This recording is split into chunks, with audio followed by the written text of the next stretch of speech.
Yeah, this is what I needed to hear. Nothing get me in the mood like this music.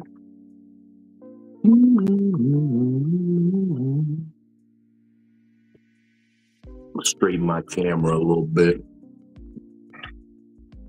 Want to be in the right frame for y'all because, screen recording is a thing. And I want to make sure when they screen record me,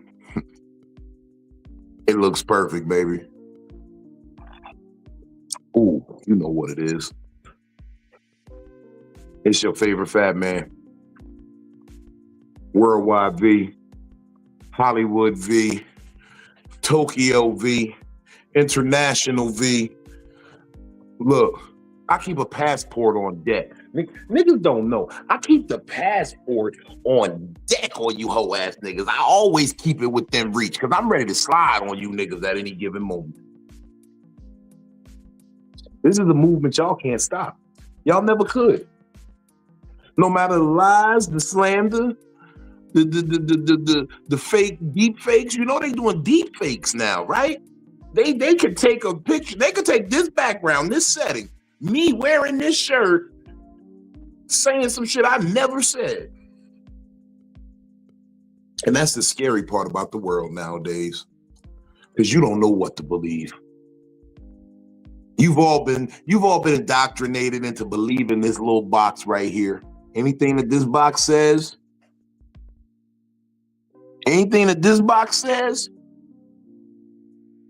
you go for it. I've done nothing but treat people proper. Give them game. Help them so that they don't get, misused, mistreated with the things that life presents. And still, I ain't shit. I'm a he-man, woman hater, they say. And I've literally sat down and said verbatim, I think you're God. I think you're God's. Mother is the word God on the lips of children. But yet I hate. So do I hate God? Is a man of the faith, of discipline, of devotion, does he hate God? That's the real question. But I digress.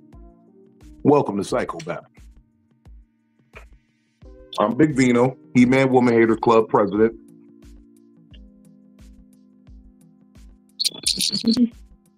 You know what I realized? People be guilty. You know when a nigga says some slick shit about you. See, me, you never had that problem with me, because if I said it, and I'll say it again. I've never had a problem repeating it. I get upset if I gotta repeat it, but I prefer to just say, no, I said it. Yeah, I said that. That way I don't have to actually repeat myself.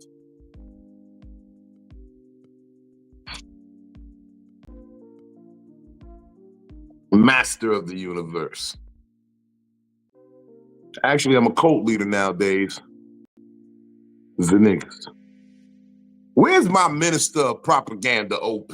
I haven't seen her. You motherfuckers didn't touch her, did you?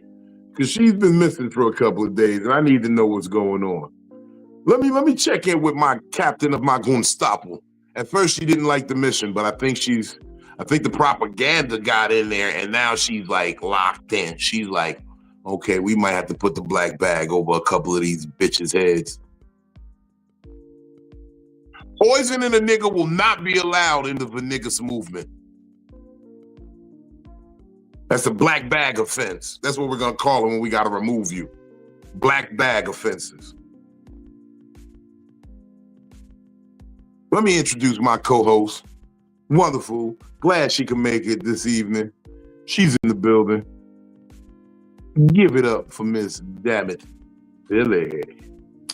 Hey, everybody. She put her glasses on so she could see. You even got her having to put her glasses on so she could see the snakes in the grass.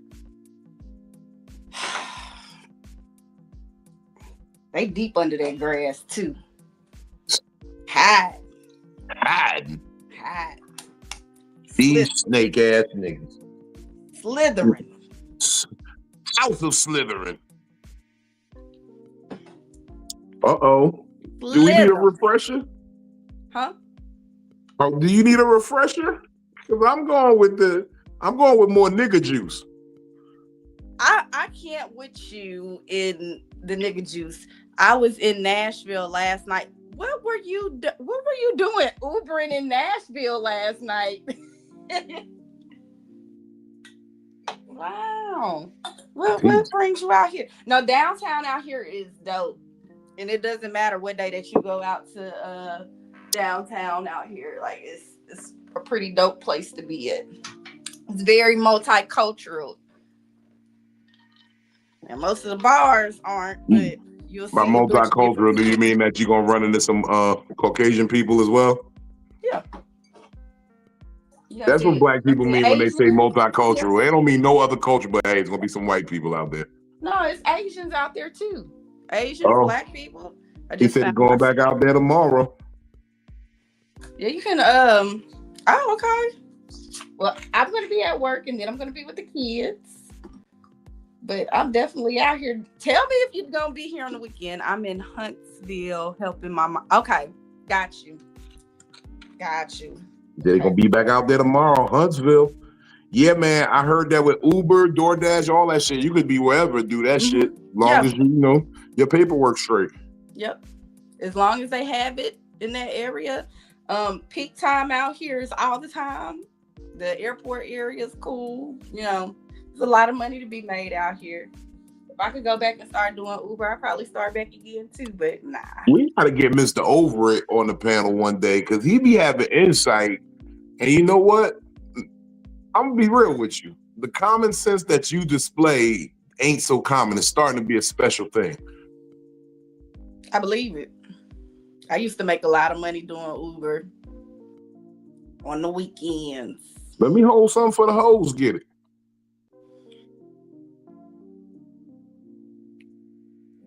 I think Mr. Over, I don't think that he worried about none of the hoes. Like you said, he got too much sense. Yeah, the Q always full out there. He got too much sense. He do got a lot of sense. I appreciate him for that. Yeah, you know who I know got a lot of good sense? This man tried to save me from myself the other night. But he wasn't able to do it. He wasn't able to do it. And you know what? I have made a whole post and a live about this man being right. Because I am accountable for the things that I do. You see what I'm saying? The conflict? No. My spiritual consigliere. The Right Reverend Dr. Benjamin Blanco Perryman Esquire. The second. What AKA up? Benny Blanco Perry. I've never seen your hair unbraided. Yeah, I took it loose the other day. I got it. You got to braid it again. So I was getting my bone thugs on. Tidings of comfort and joy, everybody. Let me get a little cap full in there for you. There we go. Just enough for you. Yeah. Yeah, we both had a wild little journey. I tried to warn Vino, but you know, he grown. He didn't listen, and it got real funny last night. He partially listened, I guess, because he took heed to some of what I was saying. But yeah.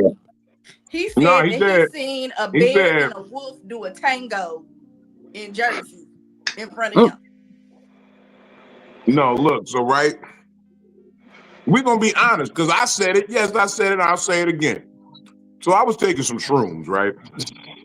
And Benny warned me. He said, don't take them shrooms. Wait till you get home and take them shrooms. These just got me over here feeling emotional, nigga. I need to talk to somebody. And I said, oh, shit. Maybe I shouldn't take them. I got to go to this funeral. So my plan was to take them and just feel whatever I was going to feel at the funeral. I had planned to just be emotional, do the snot nose cry. I wanted to just cry ugly in front of somebody. I was ready to live my truth and cry ugly in front of people. But then I just had Benny echoing in my head. Don't take them shit till you get home, nigga. I'm over here emotional, nigga. You don't need this right now. I thought about it and I was like, yo, I was calling to see if he was good on the ride. And I was like, man, let me let this nigga know. You might not want because them motherfuckers, boy. They were strong. They were, yeah. And they hit fast. They hit fast. Yeah, like 15 to 45 minutes and you in there. Yeah. And I did what y'all said do with the lemon juice. Just spray some lemon juice on it and let it sit for a second and then chew it up. They taste like popcorn, even with the lemon juice on it. Yeah. And I was like, oh shit, these are good tasting ones. Okay. But then you put the E&J on top of it. And then I drank some E&J with it. I drank some vodka and some E&J. The ease is Jesus. I'm doing it again. And I got the nigga one, the XO. Oh, this is my nigga juice. This is my nigga juice. Jesus, Jesus on the cross. Okay. That's my nigga juice. That's when I used to drink that, I would terrorize a hood. Well, that's like my aunt with her Paul Masson. I used to be like, lady, I tried that shit like Jesus Christ. What's going on? But yeah, motherfucking, I took that shit last night, smoked some weed, drank some drink, and next thing I know, like I was just in the car sweating. Like it was cold last night in New Jersey. It was like 48 degrees. I'm in the car, no heat on, no nothing. I'm sweating in the camera. I'm just going through it. Yeah. Yeah, buddy. I'm still feeling it, bro. I'm still going through it right now. I've been so locked in. My brain is clicking on everything. I've been piecing shit together. I've exposed some truths. I motherfucking start like people don't even understand the brain you're dealing with, especially when it puts itself into a place where it starts to manage thoughts a little better and like manage my reaction. Like y'all think I'm impulsive. Yes, I am. But I got it. Actually, I've been reeled in a little bit. Like my impulse reaction is not as bad as it used to be. So I'm proud of that. Yeah. But in the same sense, still stupid a little bit. I'm pretty sure Team You would have smacked somebody by now. So yeah. Oh man, Team Me would have shot somebody by now. I'd have been off the deep end. Yeah. Them teens and 20s, boy. If y'all consider them YNs, I was a capital YN at some points. Look, you gotta think about it like this, Benny, and both of y'all sat here and know the story, so y'all know everything I say here is the absolute truth, right? Motherfucking, I've been disrespected in some of the most vile and unclassful way. Oh, that's not a word. Uncouth way. I'm the victim of several crimes as of today. I've motherfucking been tried to be portrayed as a felon of the illest character on some shit that I've been falsely accused of shit. I've been miscategorized by everyone, and yet I still speak positivity to the things that are positive. Yeah. Yeah. Despite being categorized and portrayed as this hateful, womanizing pimp, the things you don't know about me put me in a class better than your husband, probably, ladies. I know for a fact that there are women out there committing crimes that are way more heinous than anything I've ever even spoken on. Women, mind you, there are women committing sexual crimes that are way more heinous than anything I've ever spoken about. But yet I'm still the bad guy. Yeah. I have jeopardized my position, my talent, and my future in this business because I decide I like to stand up and speak for what's right, no matter what the consequences are for myself. I'm gonna speak on what's right. Yeah. And I've done that several times over. But yet there are people out there who'll have you fooled because they want to be friends with everybody. I'm cool with no. In the live Philly, I didn't even get to say this point because somebody said I'm not trying to be liked by everybody, or I don't want to beef with anybody. He doesn't want to beef with anybody. And you know what? He doesn't want to. Okay, and I hear that. I don't want to beef with anybody, but I don't want to be cool with everybody. Mm-hmm. I don't want to be cool with everybody. If you're the type of person that can get up here and defend somebody who has done something morally wrong, you're not the type of person I want to hang with anyway. Facts. I don't want to be around you. I'm personally of the opinion that if you can go through life and not piss anybody off, I know for a fact right there at that moment, you're living inauthentic. And living safe. You are living on eggshells. You're walking around trying to please everybody and you're pleasing nobody. Because if people liking you is based on you agreeing with them, they don't like you. Yeah. They don't like you. Let me talk about a nigga I like, because me and him had a conversation earlier today, and we disagreed, but it's still my nigga, because I like him. Pause. Is it the nigga that said I look like Bone Crusher in his prime? Shout out Superfly No Ways. Nigga said I'm shirtless, yelling attention.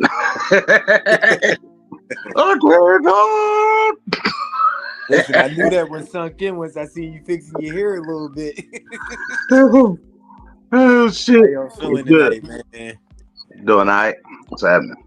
Man, we out here, baby. You know, we just trying to make sense of everything, because it's so crazy how, and this be the funny part to me, right?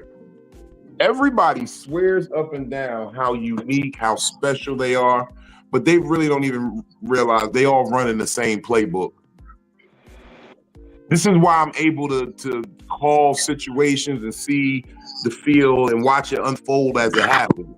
Because all y'all niggas run in the same playbook. All y'all bitches, y'all say the same thing. Soon as you caught in a lie, soon as you do something wrong, we just caught somebody in a lie, and motherfucking they tried to present it as though they were gonna fix the situation, but you can't fix the situation if you lied on the person in the initial.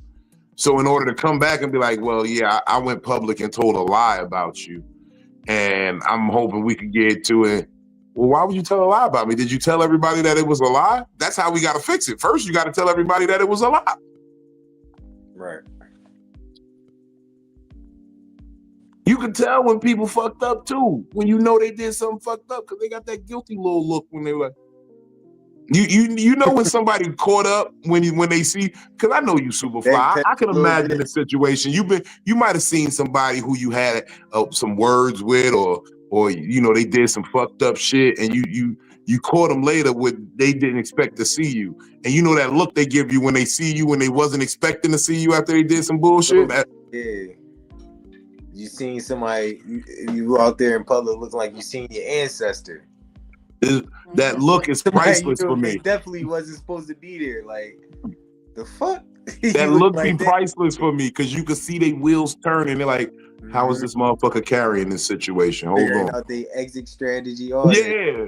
Do I just gotta run? Do I gotta drop the baby and run? Listen. Now, what's that one meme? And look, don't neither you, Dino, or Benny say nothing. The meme with the little fat kid that's holding his chest like that, like he's seeing something, he looking over like he's scared. That's what that remind me of. Listen, I had a situation. The little dark-skinned boy in the yellow shirt. I know it's when he came up. Back in my younger years, I had a situation. A motherfucker was talking shit to my little sister about me. Yeah, get your punk ass brother, all this cool shit. So she did that. She went and got her punk ass brother. So I came around there, and he was shocked that I called his bluff on him. Like, what's up, man? You want to throw down? Let's go. And the nigga started crying. And that's what saved him from getting his ass whooped that day, because he cried. Like, just don't talk no more shit, because you just cried, bro. And that's what's keeping me from punching on you right now, because you teary-eyed. Yeah, you get everybody in the same spot. After I leave though, nigga, don't talk no more shit. Cause next time I'm punching through them tears. Yeah, right. I'm gonna give you a reason to A cry. situation like that happened with me and Vino last week. You might cry on y'all. Somebody cried on his voicemail after talking a whole bunch of big boy shit. Oh boy, I ain't gonna tell him what it was. The aftermath calls, I ain't gonna lie, man. The aftermath phone calls be crazy. Every time, it never fails. Look, when them niggas, when they see you and then you let it slide because this ain't the place to address it, you know their heart was in here like this.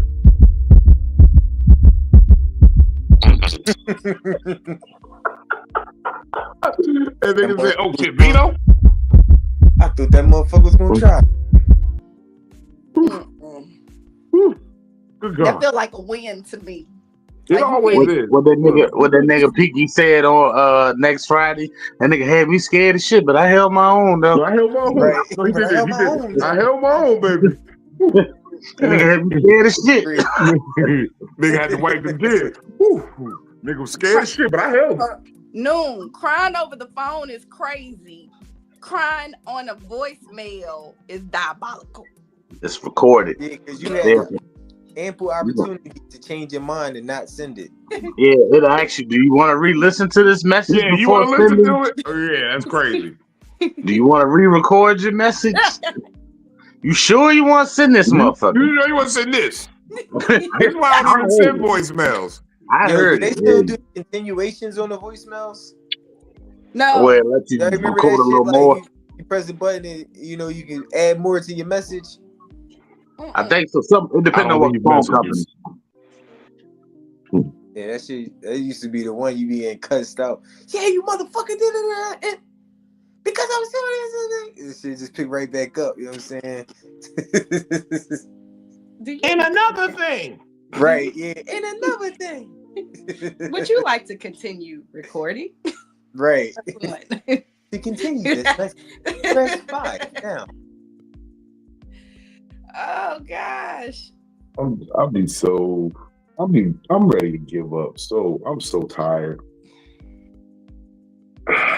I'm so tired of trying to navigate everyone else's bad behavior and then sit here and be judged on my reasonable reactions to bad behavior. We are living in a very dangerous time where we concern ourselves more with the reaction and not the action. I already knew where you was going with that because I completely agree, bro. I got punched in the face, and yeah, I decided to hit a nigga with a chair, but I got punched in the face for no reason. Okay, so why are we not concerned with why did you punch that man in the face for no reason? You know, you wonder why I hit the nigga in the head with a chair and stomped him out and did him with a Hulk Hogan leg drop. You wondering all these things, but you're not saying, hey, what drove this man to that reaction? My brother always told me, you know, if you smack somebody, you can't get mad if they punch you. The action don't got to be even. The reaction doesn't have to be even with the action. It just, the only thing that justifies it is something happened and something happened after that. You know what I'm saying? Because of one thing happened and something else happened. It don't got to be the same type of things. That's cause and effect, baby. That's like play stupid games, win stupid prizes. Some people got shot for stepping on somebody's fresh sneakers. Yeah. You feel me?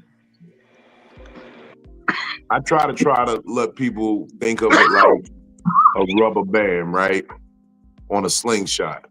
So, right, if you take that rubber band and you pull that rubber band back, right?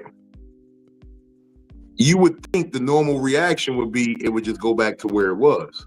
But that's not what happens, nigga. If you pull that rubber band, it actually overcorrects and goes all the way back the other way. That's how a reaction works. You don't know how far back that pull will sting when it comes back. I like that analogy, brother. You don't know. Well worded. Man, I be trying, man. You know, I'm an educated brother. I just visualized this shit when you were saying it. You feel me? Like, you know. Yeah, cause to say, oh, you could just fix it. Okay, I pull it, it should just go right back to where it was. If it was Hold here on. and I pulled it all the way here, and then I'm trying, but no, it's gonna go all the way back. So from now on, when I'm complimenting something, I gotta make the disclaimer that I'm not doing any meat mangling. I'm just being real on the facts and the nitty gritties. You feel me? Look. I'm just being real on the nitty gritties. I'm not overextending my rubber band. You feel me? I'm not overextending my rubber band of life and support by going too far with shit. You know what I'm saying? I ain't about to lose my breath laughing. You know what I'm saying? None of that shit. Oh, Benny. We're gonna keep it real. We're gonna keep it gangster. And Benny, right, that's where we at. Came last night. I wish you would have came into the live last night. Okay. I was through with it. I was tagging you and everything. I said Benny was right. Benny was right. Now what happened after the show Friday? I ain't never turned my damn phone back up, so I didn't realize my shit was still turned down. Oh yeah, you're right, no. See, hold on. Age on the com. we here at Psycho-Babble do not endorse any meat mangling of any sort. Okay, we want you to have your meat intact. Pause. And no one on the panel, the affiliates, subsidiaries, sponsors, we do not condone meat mangling. Also no, let the meat as, go. Dick riding, also known as dick eating. Yeah. Ball gobbling. Yeah. Glizzy guzzling. Glizzy glazing. Now we do have caveats. If you're willing to say hum nella pee pee, we might be able to make some exceptions. Bino might be able to. Now I don't endorse that for everybody else on the panel, but maybe for individual, this might leave that voice message for the exception pass. But yeah, shit's crazy, bro. The shit be wild. This should be crazy. I learned as a teenager, I'm not leaving no voice message. I'm gonna just call you back and text you. I'm not leaving no message, and I ain't checking no voice message. I'm not Hey, Brooklyn. I'm not texting. I'm not. Brooklyn. I'm gonna call you back one more time, and then I'm gonna leave it alone. Yeah, after one or two, I'll give you three depending on who you are. And it's like, man, they see the call, they call back when they want or when they ready. Can I ask y'all a question? Speaking of that, because I had a fan that was calling me and I just wouldn't answer, and they kept calling. Do y'all know when people don't like you? Are y'all well versed in when people don't like you? I'm better at it now. See, like you could tell when somebody don't like you.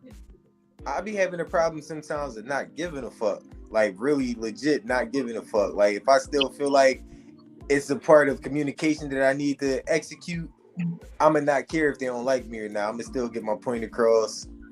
No, I'm not talking like not like you. I'm talking like, all right, it ain't even like somebody being like you, like different than you. Like just don't care for your company, don't care for anything you talking about. I'm not speaking on somebody's lying to you and be like, oh, you mad cool, I'm with you. I'm talking like a nigga really like when he see you, every time he see you, he got something bad to say about you. Like, oh, you weird nigga.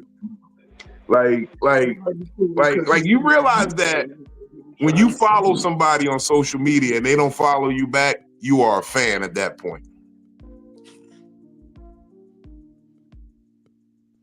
When I'm no longer gonna reference you by your name, I'm just gonna pay homage to one of my fallen sisters and say the little slow boy with the simple hairline.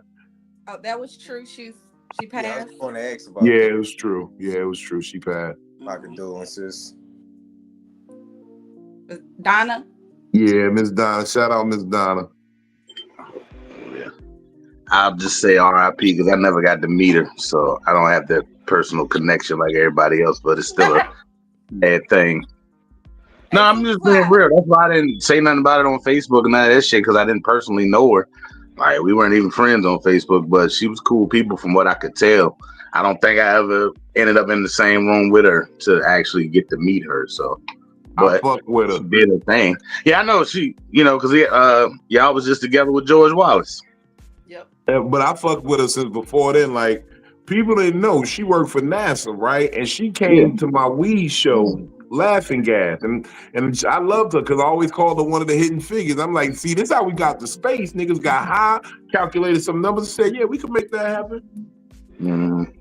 Yeah, dope black woman.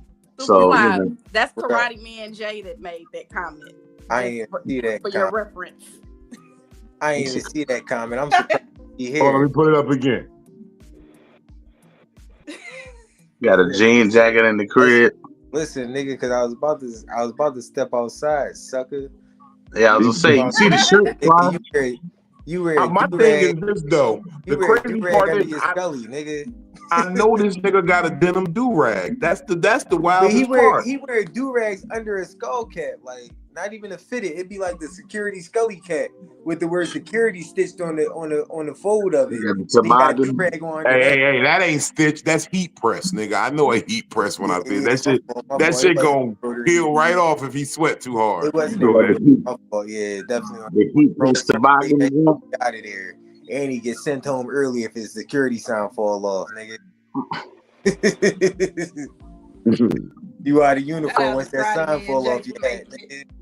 Shout out to Karate Man Jay for making it here, though. Let's go. Shout out Karate Man Jay. First time for everything. You feel me? No, he comes in here, he throws shots at you, and then I think he leave later. Yeah. Shout out Karate Man Jay. You can look for him. You can look for him in the new season of Power Force. It's the last season. He gonna be playing random Chicago nigga number 7. 17. Number 12 and number 15. He playing three random background niggas at once in the same scene. He playing pedestrian, getting on the bus. He said, how I'm gonna play 3 niggas at once? They said, nigga, tie your do-rag different ways. That's how you gonna do it. You're gonna make it look like a different nigga. Put a different security hat on each sound. Put your summertime security hat, the one with the brim. Put the wintertime security Scully on. You know what I'm saying? And then put the springtime security bucket hat on. Yeah. I miss but shout to him. He gave him some game. Because they wanted him to just have his hat sit in different ways. He said, nigga, we in Chicago. I get killed with my hat like this.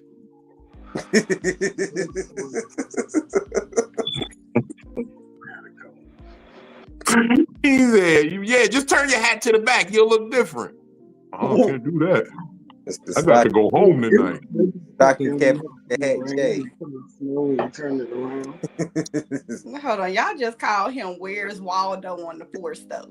Yeah, he is. Shout out. My man Noosie gonna pull him up though one day. Shout out Noosie. Shout out the Red Cup Podcast, man. Coming and bringing that exclusive West Coast knowledge to the game, man. Look, I got a soundboard too now, nigga. Hey, hold on. The homie from the West Coast? Homie from the West Coast. Oh, shit. Homie, what's up? What's cracking? Yeah, I'm in the Bay Area. I'm in the Bay Area. Hey, you in the Bay? Word. Dang. You know me, man. I'm from Bompton, homie. Okay, that's what's up. Hey, look, I ain't never had the opportunity. Wait, you was bullshit, God. Hell yeah, I'm from Philly, nigga.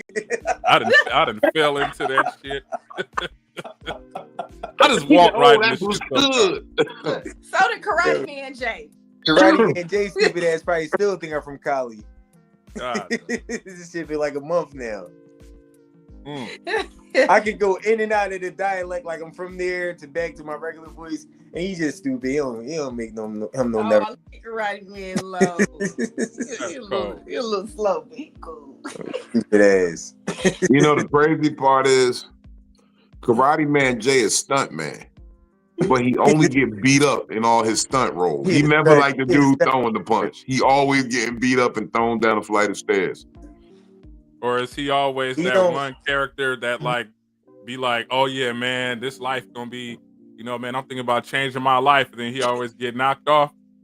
That one character. Nah. He just the background nigga. He don't get no lines or nothing. But he did get upgraded because he used to just be like when niggas didn't want to do show their ass on camera. He was the booty stunt man. He used to show his ass on camera. He was the booty stunt double. That nigga got changed his Instagram to Ass Man J. Who the fuck is this nigga y'all talking about? I don't know, man. It's crazy. The Ass Double J. He was the ass double. He was Eddie Murphy. He was Eddie Murphy ass double and Coming to America. His the Royal Penis comments here on YouTube that are being displayed are Lou Johnson. But on Instagram, which is where we seen him at, he came from Instagram, is Karate Man J.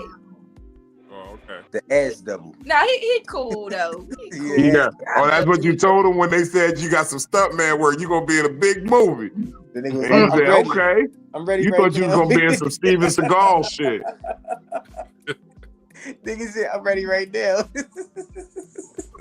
Karate Man J, I got a question for you, and I just need you to type this in the chat for me so I can put it on the screen because I really want you to like give me an honest answer. If you was a real life action hero, like movie star action movie, what would be the name of your franchise? Like how they like Bruce Willis was Die Hard. So you got all the Die Hard, Die Hard, Die Hard 2, Die Hard with a Vengeance. You know what I'm saying? You got Vin Diesel, Fast and Furious. You know what I'm saying? What would I got a few suggestions. I want you to have a movie called Do Rag. And then Do Rag the sequel. Hold on, I got and then Do Rag is back, bitch. Like you gonna have dope ass names for your title. Like I got one strip mall. You just said Harder to Do Rag. Oh no, Harder to Drag. Harder to Do Rag is crazy though. I misread that. My bad.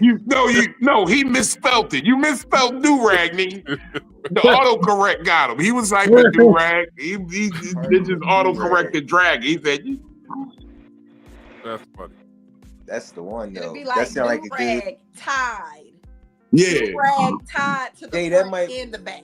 That might be your Tubi debut right there, bro. Do Rag like a tied Tubi from the movie back for to you. the front and back to the back. And then in one of the knot. future sequels, like you have a daughter and you call it Do Rag Bun because you always tie it up in a bun in the back. No, what's the name can be his arch nemesis, Conflict. It could be the suede Do Rag versus the silky. I just want to hear the sound. You wear white silk one and Conflict wear the suede black one. Or vice versa. Conflict wear a suede white one and Jay wear the silky black one. He keep it traditional. He fight in the name of traditional do-rags. Because you know the white do-rag, if you in jail, you got that white do-rag in PC. That's the protective custody do-rag. Do-rag, Part the of the sequel. Dragon ain't going nowhere. He acts like if you got like a series.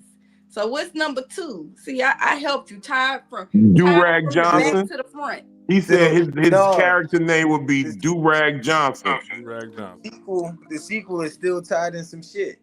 I could fuck with that. It's like Dwayne the Do-Rag Johnson. Like, yeah, that worked. Hold on, but what would his weakness be? Lustrous pink oil, lustrous pink lotion. Blue Magic. Blue Magic. All the artificial wave greases. Sporting Wave, Pomade. The receding hairline is his nemesis. Is his weakness. I got your first. We can make a mini short. It's called Do-Rag versus the Drunk Barber. Or like how they got Crips and Bloods, they got Drunk Barber. They got Conflict could be the drunk barber in a velvet do-rag. You hear me? You know how they got Crips and Bloods? We gonna have the do-rags versus the stocking caps. Do-rags versus the bandanas. Do-rags versus the scarves. The bonnets. Oh, do-rag versus the bonnets. That's like crazy. Catwoman. You know, Batman and Catwoman. Like, look, y'all thinking about Sauce too much, then. Sauce could be in the sequel. Do-Rag the Return. But see, look, no, Sauce done cut off all his hair. He don't even own the bonnets no more. He might still wear it for aesthetics. He seemed like the type. he still got it in the closet in his lair.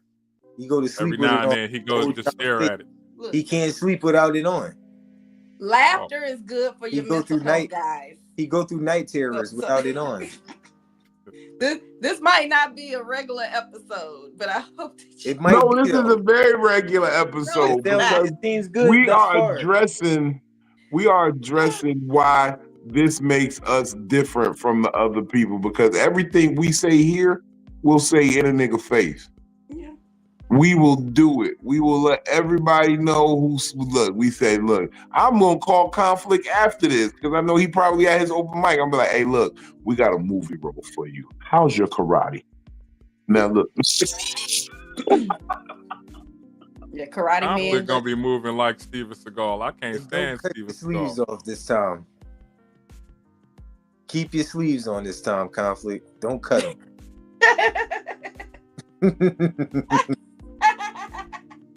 You see, I'm gonna need you to really. Are you saying that you know the style known as karate, or do you know a specific style of martial arts? Now that I mention it, right? This nigga named Karate Man Jay probably can't even fight karate style.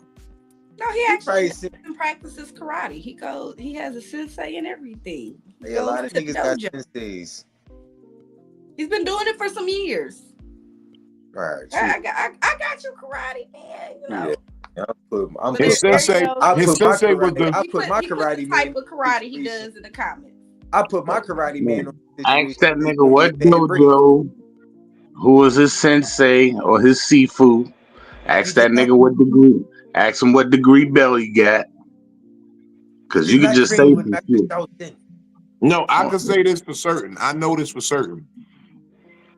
His sensei was the first nigga that Show Enough ever beat up. This nigga, I was just about to say, it sounds like this gonna be a spinoff to Last Dragon. This nigga sensei is a yellow belt. You got the last do-rag. Benny, You his sensei is a possess yellow the belt. power So like of the pro. All right, let's get back on base, guys. Let's bring it home. Oh, y'all want to go on the Karate Man? Then they gonna come chop all y'all niggas up. Gonna fuck us up. I'm trying to save us. He gonna do like I'm gonna get you fucking with Kung Fu Joe. Listen, man, I'm trying to gracefully bitch out any nigga that wear do-rags that tight. I know they smoke Black and Miles and cigarettes at the same time. One side got the black, one side got the Newport. You be like, dude, make it it's like an Arnold Palmer of smoke. He said 10-degree black belt. Larry, what's that say? I can't see. Tankson is my grandmaster. Don't blow past. He did the motion capture for Mortal Kombat. Nah, that was which Mortal Kombat? The game, the first game, or the movie, or. Now I get what you're saying, Karate Man. He a 10th degree black belt, but what degree do-rag is he? Because that's the name of the movie, do-rag. Let me know your dojo name or your seafood name so I can look the motherfuckers up. For the intro, they gonna play that Nas. Nas got a song called Do Rags. It was on the Lost Tapes. That's what they gonna play when the movie first starts. It's gonna make it, you know what I'm saying? It's gonna give it that black family movie type of vibe, but then we go back into the do-rag karate shit. You know? What if his weakness is the do-rag? Like if somebody snatched the do-rag off, his weakness is put it around their fist and start hitting them, he start getting if it's loose. If the do-rag is loose, he can't fight no more unless his do-rag tight as shit. That shit make him focus. He only sharp when that shit cut in circulation, like when he be cammed up. He said Larry is 70. He does not wear do-rags. If he got like an afro pick, I think that counts. He got braids. He got braids. Yeah, he got braids, so he definitely has an afro pick. Uh-oh, we lost Superfly. That was that nigga Kung Fu Jack. That was Karate Man Jack, first victim. See that? See how that goes? Like, man. Nigga showed up and got his ass ninja Right, he showed up.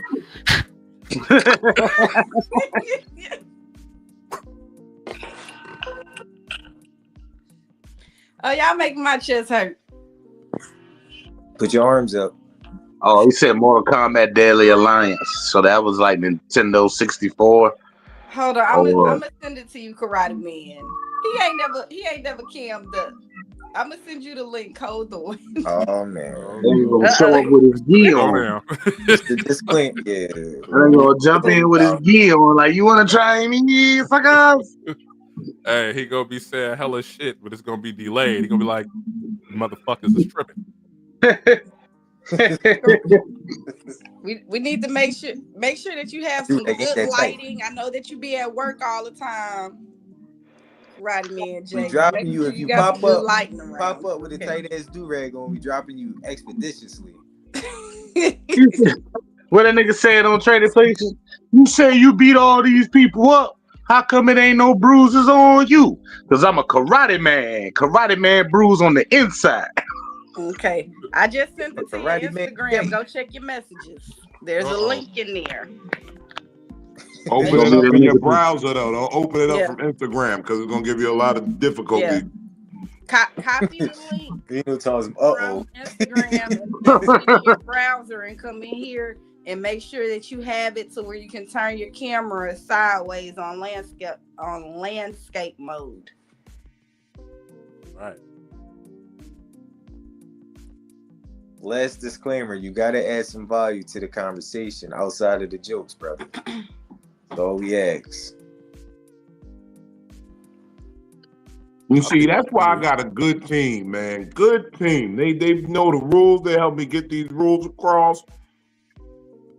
All right. I feel like because he a karate man, he owes a backflip when he get in the room. Right, because that's how a real karate man will introduce himself in the room. That nigga is Tiger Showman's Jay. Now turn it sideways. Turn your phone landscape he's not at work. Let it reset. Turn your phone to where you can do landscape mode. Go into your settings. Right. Turn your rotation. You might have your rotation locked or something. Let me see. He came in here quick. Yeah. No, everybody was jumping me, man. I don't appreciate it. Karate man should be able to handle multiple opponents. Yeah. Type of karate man is that he can't take the swarm. Look, now conflict here. Conflict, man. See, these niggas made a do-rag call. The Silkies met the Spades. Superfly, man. You gotta run me my one game. That's cool, bro. I ain't never been scared of no fade, bro. It's cool. I'll fuck you up. It's cool. I'm gonna wrap your jean jacket around your head, all right? All right. I'm gonna roof your do-rag. Oh, man.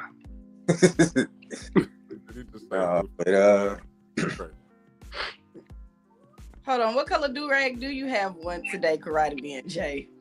The all black, the silky. That's the one that had Bow Wow on the front of it, right? No, Bow Wow was on the suede Johns. No, Bow Wow should be. Matter of fact, he actually the spokesperson on the red Johns. He had a little wave with him. He had a nice little sponsorship. Mm-hmm. Bow Wow. Hey, fun fact: Bow Wow is not a bad actor. Nobody said he was. Yeah, people be like, man, he a pretty good actor. I'll give him that. He made you cry. Oh, he acted like a rapper for years. Mm-hmm. He was a rapper. He made you cry on Lottery Ticket or Like Mike? Neither. Nigga, stop lying. You wearing the same braids he was wearing in motherfucking Like Mike. Basketball is my favorite sport. Oh, God. Oh, my goodness. Conflict, your name got mentioned. You showed up 3 minutes later. Yeah. You did, Conflict. Showed up 3 minutes later. Conflict is crazy. The fucking Candy Man. I think it was the do-rag. The do-rag talk. Oh, hold on. So you gonna do a flip? Bro. You done turned your camera around. Are you about to do a flip, Karate Man? No, I was trying to make it sideways. I ain't doing no flip today. It's too late. We'll let it slide tonight. What if a bunch of Ninja Turtles kicked in your house? Would you flip then? No, that would be stupid because that's like the most dangerous thing you can do. Because let's say you flip and then they kick you while you mid-air. Like, it's terrible. They can flip all they want. Actually, somebody tried to flip on me before and I kicked them while they was in the air. Like, I'm not finna let you power up. For what? Damn, this nigga kick people mid flips. Yeah, bro, you're not getting. I don't know about everybody else. I call bullshit. You're not gonna be able to do any of this cool monologuing and shit. No, let's go. Aya, I know. I don't even say aya. Yes, you do. No, I don't. That's stupid. You just gonna hear me breathe. When you hear me exactly. And they do. And his Friday cat sneeze. This nigga, that's what they his call style is karate, so they say "ush." The sneezing cat. Oosh, oosh, oosh. I remember all you faces. Okay, that's cool. I remember all your do-rags. Hey, I ain't hating. I wanted to learn karate. My mom paid for the class when I was a kid.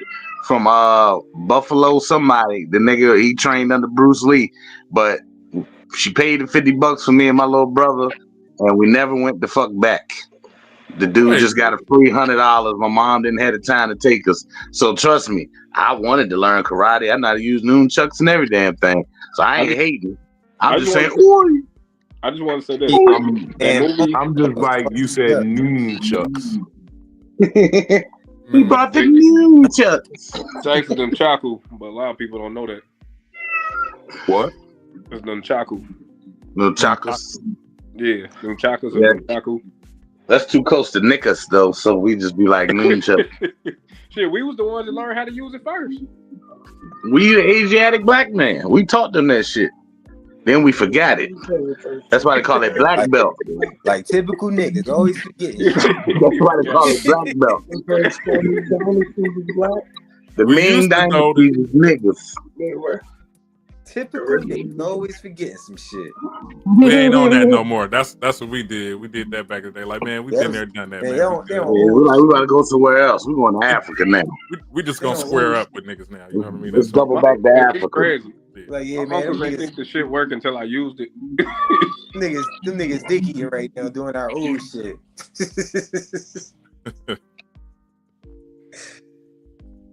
Oh shit. So you do karate, but you got a wrestling shirt on. You gotta pick your poison, bro. Wait, why can't I be a fan of wrestling? That makes no sense. You might as well just watch MMA. I was an MMA fighter. You was? What happened? You got fucked up? No. Dana White don't pay shit. Bro, I destroy you. You said it like you know the nigga. Hold on, now I gotta come back on camera. Call this nigga Dana right now, man. Fuck that. He trying to lie on my nigga Dana. Dana's a that piece ain't my of nigga. shit. Dana White put his hands on his. That nigga's a piece of shit. Dana White put his hands on his wife. He ain't my nigga. Dana White is a piece of shit, bro. Like Dana White, you lose 2 fights. He say you can't fight no more. He say you're not a good fighter all of a sudden. You didn't beat 30 niggas. So that's what happened with you. You lost 2, and you saying, get you and your fucking do-rag out. Bro, I wouldn't even punch you. I'd just slap you. Get you and your do-rag out that octagon. You would slap me and come back without get you in that jean jacket out the octagon. You would slap me and come back without a hand. How? It'd be going smoothed off. How? Okay. What was your weight class? What was your weight class? All right, Karate Bad J. This ain't the fight school. We gonna talk about this shit. Karate Mad J. Yeah. Can you tell when someone doesn't like you? Yeah. What's usually your reaction when you can tell? Oh, I don't care. I like, they don't like me, they just don't like me. I'm gonna still keep doing me. But I mean, as far as your approach to them, if they don't like you, like what do you do specifically? Like, Do you shrink yourself to make sure you're not in their way? Do you avoid them to make sure that you don't run into them to have an altercation? Like me, I'm the type of person, and this might be toxic, but I love doing it. It gives me pleasure. When I know you don't like me and I've done nothing to you, like if you don't like me and it's a real reason for you to not like me, okay, I'm gonna give you some space so you can sort out and maybe possibly forgive me. I'm gonna see how I'm trying to run the situation or whatever. But if you don't like me and it's something I had nothing to do with, I don't got no control over, I'm antagonistic where I want to be in your face all the time, pissing you off. Not doing anything specifically to like piss you off, but just my presence and my happy. Because people hate when they don't like you and then you happy in their face. Yo, so I had a situation like that, right? In which a nigga walked in on me with his lady. And afterwards, like every time I seen that nigga, because he talked shit to other people, but not, you know what I'm saying, didn't say nothing aggressive to me in that scenario, right? So every time I seen him afterwards, like, cause he was still with her after the shit, I would always, he was in my neighborhood, so I would make him shake my hand and shit like that when I seen him. Like, he was saying, like, what's up, bro? How you doing, bro? I'm gonna reach out for the handshake. If it was one time when he went and took that handshake, I would have fucked him up. Every time. I ain't gonna lie to you. I would have shot your ass. I would have shot the shit out you. I moved First of all, for a reason, as bro. a karate man, you don't use guns. You gotta do it with your hands. You a fake karate man, bro. You one of them. I'm a real nigga. The most you could use is some ninja stars. I'm a real nigga. You can't say you a real nigga, man. You right, took self-defense class. My gun shoot ninja. Hold on, you and Conflict sound the same when y'all say that. Yeah, the most unconvincing real niggas. Like, I hear his voice. I'm sorry. Like no bullshit. It's all in the do-rag.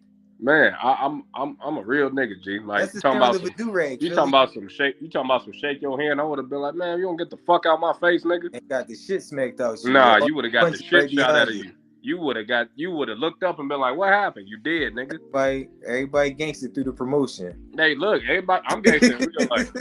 I got motherfuckers test for me, gang. Like, bro, you can't say you gangster and you took self-defense class, bro. What you mean? It's not gangster, bro. You got tired of I have no problem. Got a yellow belt, right?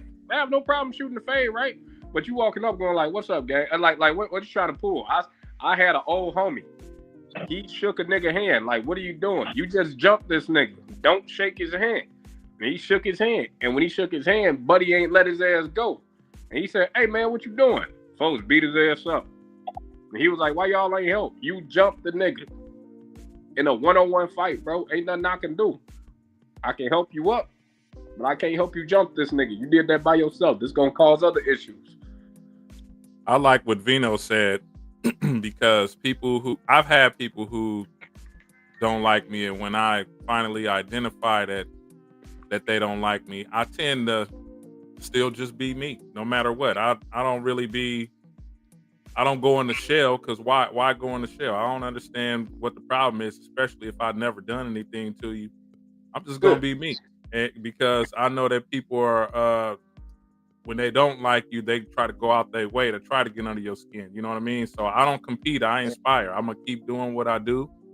And shit, man. Hey, there's no rest for the wicked. So if you can't sleep trying to plot on me, that's on you. But I'm gonna stay smiling and stay doing what I do. And also, a lot of times when a person, shows hate and despise for others, it could be a projection of the self-doubts that they might be carrying, Yeah. Look, projection is real big in my life. Because they so comfortable doing their own thing, you feel me? And you wish you could be in them type of shoes. You wish you had that space of vulnerability and comfortability in your vulnerableness, I feel like I'm a victim of projection a lot. I feel like I gotta deal with people's projection often, because what ends up happening, then this is what I feel, so I can't say it's actual factual, but this is what I feel, and this is how I'm comprehending it. People see me go through a situation, and immediately they put themselves in that shoe and how they would handle it if they were going through what I'm going through. Then they start telling themselves, this is how I'll handle it. This is how I would handle it. This is how I would be feeling. This is how I would be. And they look at what I'm actually doing and how I'm actually processing it. And they're sitting there telling me, it's okay if you feel, it's okay if you do, it's okay if you need.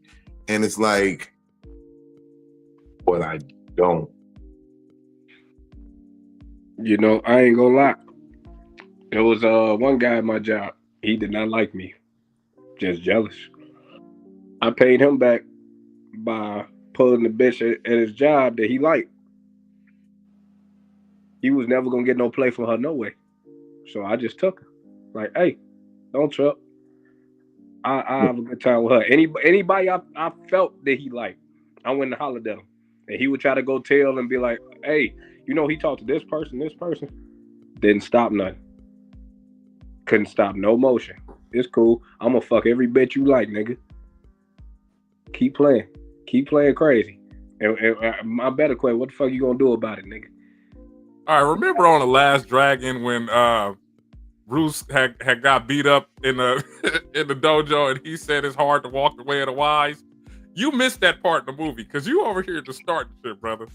No, man. Fuck You said, all I'm that. fuck everybody. Like, being a bad guy is better. So this is what I'm gonna say to what Bino said, because that's crazy. That's crazy grinding in. What I'm gonna say is there are some people that are going to project their thoughts and feelings on you. And then you have to know how to decipher or have that discernment in you to know if they are projecting something on you or if they're giving you good advice. You know what? I've been through this before. This is how I handled this situation to get through it. I think that there's a difference in knowing who's there in your corner and deciphering that information and just really taking it for what it is. And then there are some people that's like, you know what? I've been through that same type of hurt and I went through this situation and that's what you're going through and this is how you should handle it.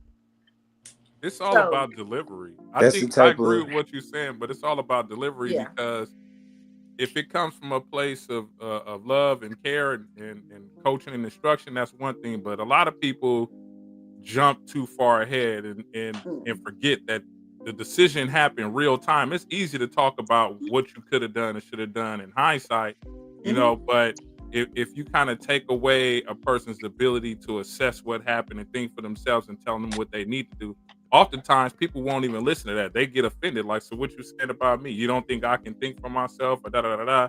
So sometimes you do have to allow people to experience something and then ask them, hey, what you think about that? Like, what was on your mind about that? And then offer suggestions, especially in these times because people they hold dear to how they feel in the moment. Yeah. You know? And if they have a strong stance about something, they may not be ready to hear that. So that's why I normally ask a person, hey, what you think about what happened? And then I'll know if I want to address it or not with them at that moment. No, you will not believe because you just hit the nail on the head. You just, man, I had somebody just earlier this very evening told me, don't even matter if you got facts. I still don't agree with you. What? You heard him. This is what was said. It don't matter if you have facts. I know, I hear you got facts. So what? I don't agree. So I don't care if what you're telling me is the absolute truth. I still don't agree. Just choose to be on the opposing side. In the movies, they call that the antagonists. That's another way you kind of know if somebody don't really rock with you all like that. If they contrary just to be contrary, everything you say, they always go with the opposite no matter what. And you be like, man, this is overkill. You know? Yo, I had a homie, right? Rest in peace to Mike. He regardless of the topic, he didn't mind joining on either side of any argument. And whichever side he stood on, he was going to stand on it 1,000%, whether he agreed on it or not. Just for the sense of the debate, he was going to stand on it. That was Mike I see special. just loving to debate and being able to provide an argument for anything, but don't stand on it. Yeah. Because this is a very slippery slope in my opinion, and maybe it's just my opinion, but I want anyone who is of melanated skin to think about this. Whenever you say a dangerous line like, I don't care if you have facts, I still don't agree, that is the same logic that racism is based in. And when you start complaining about how this world ain't fair, remember, You ain't fair either. you ain't fair, my nigga. You be trying to be locked in up here with me. I feel you. But then that's where the word ignorance comes in too. Oh, facts. And when you get called ignorant because you're ignoring facts, a lot of people get mad about that. You're ignorant to a fact. You And are hypocrite. ignoring a fact. And a hypocrite. Yeah, so And for the biblical people, we gonna take it up a notch and make it even worse. You know what the greatest crime is? The greatest sin is? It's not murder. It's not self-murder. It's not none of that shit. It's knowing that the Lord God is king and denying it. That means you've taken in a fact and will deny it. That is the biggest sin you can do. Being a hypocrite. Lupe Fiasco said it on the mixtape. He said, you got to know to be a hypocrite. And once you know the truth, denying it, it makes you wrong from then on in. But the truth don't save you in our world these days. It don't. No more It's than never being the saved funniest black makes people. you the best comedian. No more than being the fastest makes you the best athlete. No more than motherfucking being the smartest makes you the most likely to lead. The smartest person does not lead us.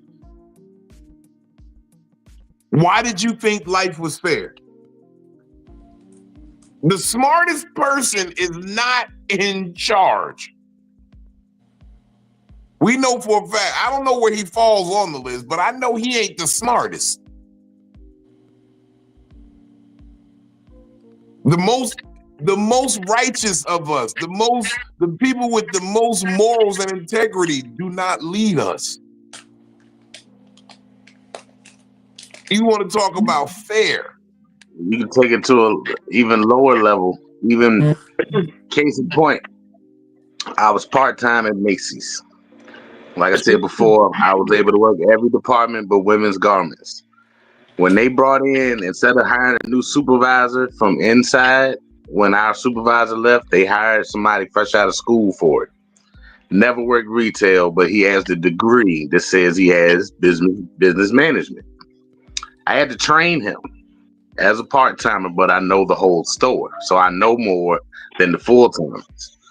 I had to train him to be my supervisor, to then later get written up by this nigga when he said I did something wrong, but I'm the one that trained him. I'd be like, nigga, I taught you how to do it. What you mean I did it wrong? Nigga, I taught you how to write niggas up. I wouldn't train him. You gonna I write wouldn't me up, train him. nigga? Did you know you? I'm putting cases on all you bit. No, just kidding. I just started wilding out. I made you. You knew nigga. you were training him to be your supervisor? Yeah. If my pay don't go up, no, I ain't training him. You train him. I tried it. It was either that or just go on and leave. There was nothing to do. Give me my unemployment. That's cool. Y'all ain't finna play with me like that. Damn, man, they hit you with the tough decision. Nah, it was cool because when they shut that store, I got that severance pay. And I was able to chill for a nice little minute. So I won in the end. One of the coolest people, the guy that was supposed to get his position, he left. He went on and went somewhere else. Because when he applied for it, they denied him and they brought this guy in straight out of college. And he was younger. So he's like 22 years old, 24 years old. He's a supervisor now. Don't know shit. And he's in charge. See, when I was a supervisor, I was about 19, right? And I ain't do too bad. You feel me? I ain't do too bad in the customer service management. Like, but I mean, you know, You got the right demeanor for it. yeah, So, I can understand that too. yeah, you got the demeanor and you got the lingo. I'm not sure if you was that well versed back at 19, but I'm pretty sure you were. I was pretty sharp. So yeah, I mean, it's like I don't see you just getting smart out the blue. So I'm pretty sure you was pretty much the same way at 19. So Quantum physics. Yeah. You know what's crazy? Security, people don't pay attention to it, but it's actually customer service a lot more than people think it is. Mm-hmm. No, facts it is. No, one guy, Superfly, hit me. Y'all hit me. This shit was so funny. One guy told me he got so fucking mad one day. That nigga clearly looked me dead in the face and said, "Man, fuck you, RoboCop." I'm like, almost like on Knocked Up when she was snapping on the bounce. You're a doorman. yeah, but he got I think he was mad calling you RoboCop because of how your head shaped under that do-rag. Like, remember RoboCop had this?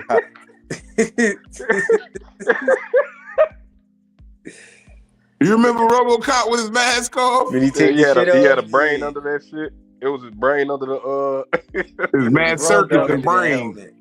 Nah, he got mad. I was working on Murphy. I don't know, man. I wish Bro was here. I wish Conflict was here because he know the area. I was about to say that's fucked up. You wish Conflict was here so he could take all the head jokes. That was no. He know the area. You know Conflict from Chicago too. I was in STL. First of all, that nigga ain't from Chicago. That nigga from Lindenwood, just outside of Indiana. STL beefs with OTF. I'm in war gang territory. War game. War. I mean, like they at war. You feel me? I'm in gang territory. They at war. That's how they put it. Yeah, that's what I meant to say. It got mixed up, but war gang. The man's got mad because I wouldn't let him take the cart. If you ever go to Aldi, you got to put a quarter in to take the cart. Yeah. He was trying to take the cart, and I told him, you can't take that cart. He said, "Fuck you, RoboCop." I'm like, bro, you didn't pay for it. How the fuck you mad? You was ready to die about them groceries. He wanted to die about the groceries. They wasn't my groceries. That was the He wasn't about to die about it. He was about to do the unaliving. Oh no, I had mine in my pocket. I was good. So how efficient is your karate if you still got to walk around with the pistol on you, bro? I was paid to have it on me. Why would I not take it? Because I'd be like, man, I'm a full-fledged karate man. I don't need no gun, sir. That's how you're supposed to be. They'd have paid you more, bro, because they would have respected you. Nah, that ain't how it works. All right. They pay you more if you carry. Hey, Dino, if you hire somebody to do security, right, and you ask him if he carries his gun, and he said, guns? Man, I'm karate man such and such. You might fuck with him. You might trust his hand a little bit more, right? Depending on his conviction. I don't know. I'm gonna ask to see like a roundhouse kick, and if his do rag don't flap out in the wind while he roundhousing, I don't trust it. I feel that. You know what I'm saying? You know, that's actually my go-to kick.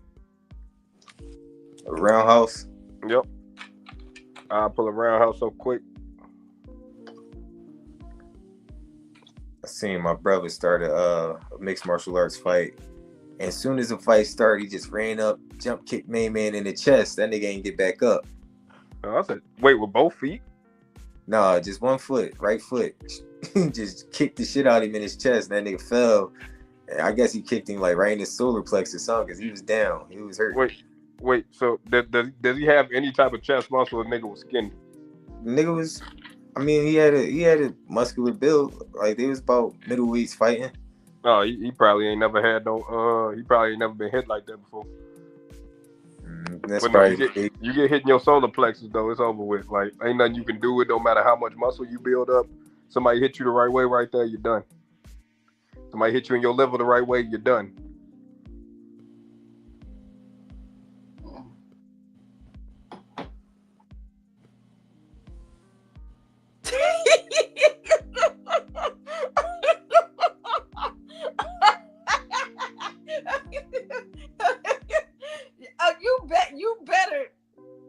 If you don't.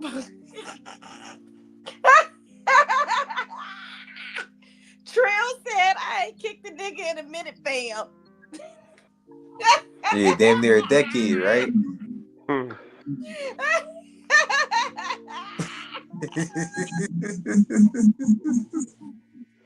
But that was long ago. Trill, when the last time you kicked a nigga? Yo, that sound Trill. Trill called his shorty and said, yo, shorty, when we gonna kick it?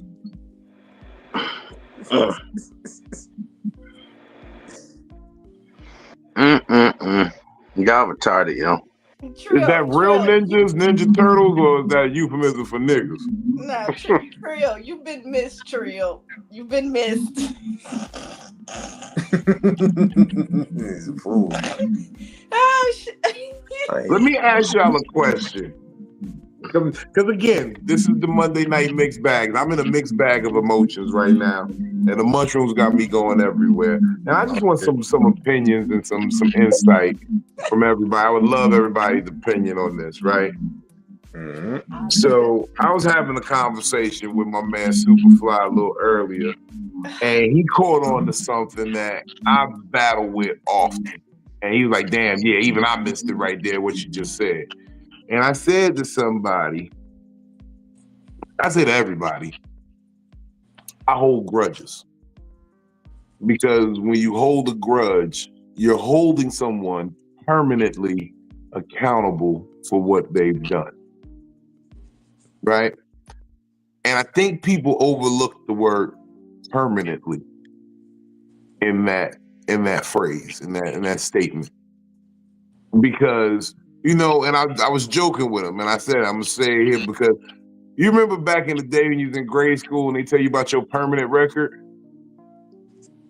I always thought that was going to be with you forever, ever. Like, I never thought your permanent record would disappear. Like, they'd be like, this going on your permanent record. Like, I hear him say, yo, this going on your record. All right, but this going on your permanent record. Ooh, what's going on? I'm nervous. Hold on, permanent. Why you gotta tell the future that I did this? They didn't know about expungement back then. But I'm just talking about even in school, like grade school. Like, you know how to be like, oh, you got suspended. That's going on your permanent record. You get expelled from a school. That'll go on your permanent record. And it's like, that's staying with me forever, even after I die. It's permanent. Like permanent marker don't come off. It technically does. If you didn't pay to steal a document, go do some wild shit and see if you were a troublemaker in school and through college and whatever, they're gonna present you to the world in that way if you do some wild shit. That this is common ground for you. This is a pattern for you. So that permanent record does exist.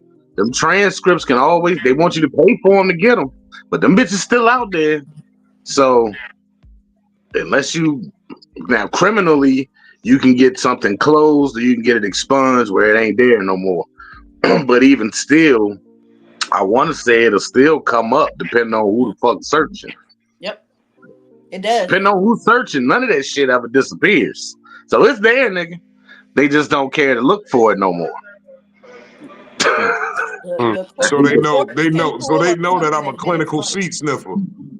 Hey, and they know that you you don't mind saucing up a wig or two.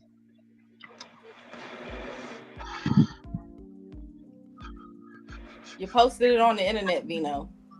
Who? When I post? I didn't post saucing up no wigs on no internet. You talked about it. Yeah, that was wild.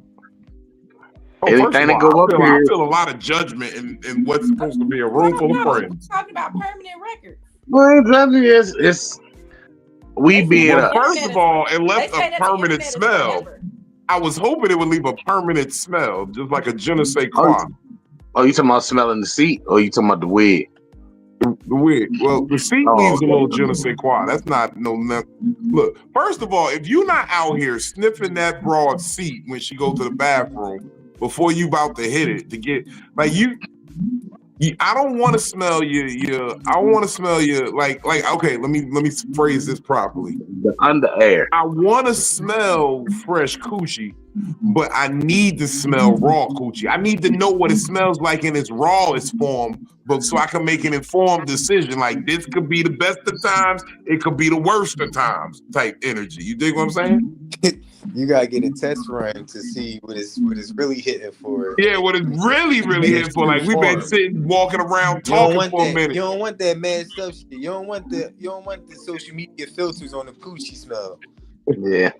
If it smell like fresh, you need to know what the harsh reality is. If it smell like fresh Japanese cherry blossom, nah, I don't trust this. We've been together 6 hours today. Like all day. Something ain't right.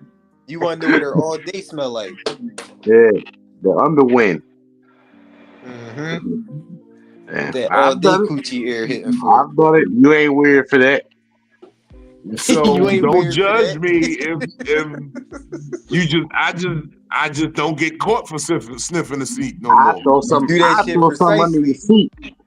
I throw some under your seat just to make sure I get a sniff. I gotta throw that in the movie. You would throw something under the chair just for the sniff? I drop a pen, my phone. You drop the shit, then you kick it in whatever direction you wanted to go to. And when you bend down, you inconspicuously get that sniff. You give it that lean in like you're reaching like like a basset hound. You be okay. I want to partake so where bad. Are y'all at when y'all doing this? Because y'all can't be at a bar or nothing because that's everybody. No. This is called seat setting. It's a very specific moment you do it. Okay. You do it when you get her back to the spot wherever y'all about to be at. And y'all sitting there having some conversation and you're chilling and she be like, I gotta go to the bathroom real quick. And you kind of got the insinuation it's about to, she went in there to freshen up. Mm-hmm. So that's when you do it. When she go to the bathroom to freshen up or whatever, you go get on that scene like, and you can get a good deep couple of sniffs. You be like, do you lead? Okay, so this nigga turned to a country bear on the. Are you leading them to a certain seat that you want them to sit on? Like, you don't want them to go to the kitchen table where there's a wooden seat. You want them to go to somewhere. No, actually, you do. You want to smell it on different surfaces. You want to smell it on different surfaces because certain bitches' pH balances will fuck up certain hardwoods. So you looking for that spot in that discoloration. You looking for all that shit. No, on cloth, on different fabrics, yeah. I feel that. Yeah, the cold air coochie smell like in comparison to the hot air coochie. Excuse me. I said for a bitch. You might cook for the lady that you involved, like that you invited back to your house and be like, okay, let's come back here in the kitchen. I want you to see me in here whipping it. And so you're gonna smell that hardwood. I don't know what type of, kitchen. Some people got wood on their as long as you just sit there for at least 5 minutes, the smell is there. Look, my measurement is if I could put my nose against it and get a good whiff of something and it don't make my eyes water, we should be good. Yeah, that's on your permanent record. That's on my permanent record. Definitely. If I get teary-eyed like the part on I Am Legend when Will Smith put his dog down, yeah, I don't want it. As soon as you feel that first tear, you be like, yeah, I gotta go. What you getting into? Shit, man. I got an early day in the AM. That's what I'm gonna say. I got an early day in the AM. Bubble guts and everything. I keep forgetting to set my watch back from daylight savings time. That's crazy. Hold on, I gotta do that. You know what I was thinking about? What was that? One, relying on my senses. I think if it's that bad, I think you can smell it when they walking by. That's one thing. But two, to what you said though, Vino, about holding a grudge and holding people accountable. I agree. I don't know if I would say a grudge, but I think that's a strong term as to say you not putting up with their BS because you know that whatever happened, it could have been something they was trying you. No, I clearly identify it as a grudge. When people cross me and I see if the occasion deems fit, I definitely hold a grudge. I'm petty. I won't let it die. I am the nigga who, if I'm on grudge mode, I will kick you while you're down. And I will see you on the ground, incapacitated, walk by you every day and just kick you once as I go by every day. Oh shit! Well, I thought you. Yeah, that's a grudge. Okay, back to the ass sniffing then. That's a grudge. That's definitely a grudge. Okay, Yeah. well, the walk by sniffs. I think if you with a lady and she walking by, don't get caught up with her Victoria's Secret smell goods. It's another smell behind that. So you gotta already have a trained nose for catching the pheromones of a woman. You know what I mean? Man, one time I'm real big on wash your ass. You gonna get in my bed? I boil that shit. Whatever you got to do. I don't want to smell it. I got a question, Trill. I had a shorty. This is a true handicap question. Is it a walk by smell for you? Oh, like you technically nothing you get is walk by air. It's roll by, drive bys, hit and runs, sniff and runs.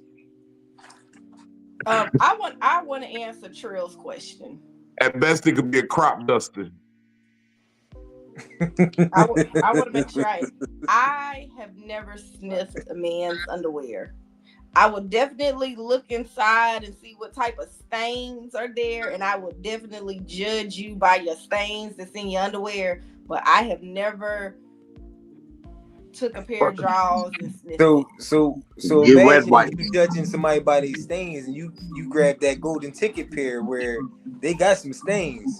You feel me? Like they got some stains in that bad boy. I have absolutely seen some stains before. Okay. I'm scared to ask this question, but I got to. The mushrooms got me thinking. What is the worst stain? What is the most unorthodox stain you have found in a man's underwear? That's what I'm wondering too, Vino. No, I didn't just seen like doodle smears. Okay. Oh, you's a nasty nigga if you still got doodle smears. Yeah, that's what I said. You red white. Yeah. How old is these niggas? You want to know this something? Is when I was younger. And y'all have to How remember, young? I've been married since then, and now the men that I deal with or have dealt with are of the same age range as me. So if anything, there might be like, you can tell the difference between, oh, these underwear have been washed. They've been washed multiple times. They are long time underwears, okay? They didn't have them for a while. They ain't threw them out yet. Yeah, because that's the loyalty of men. We keep the things we actually like. Oh God. Oh, we not Vino, even say gonna it again. But no, I don't sniff underwear, because if I have to sniff your underwear, then I probably already. If I'm sniffing your underwear, it's because I already smell you, and I'm just trying to go back and make sure. Like, hold on, just trying to match. You got to double check. Like, what the fuck?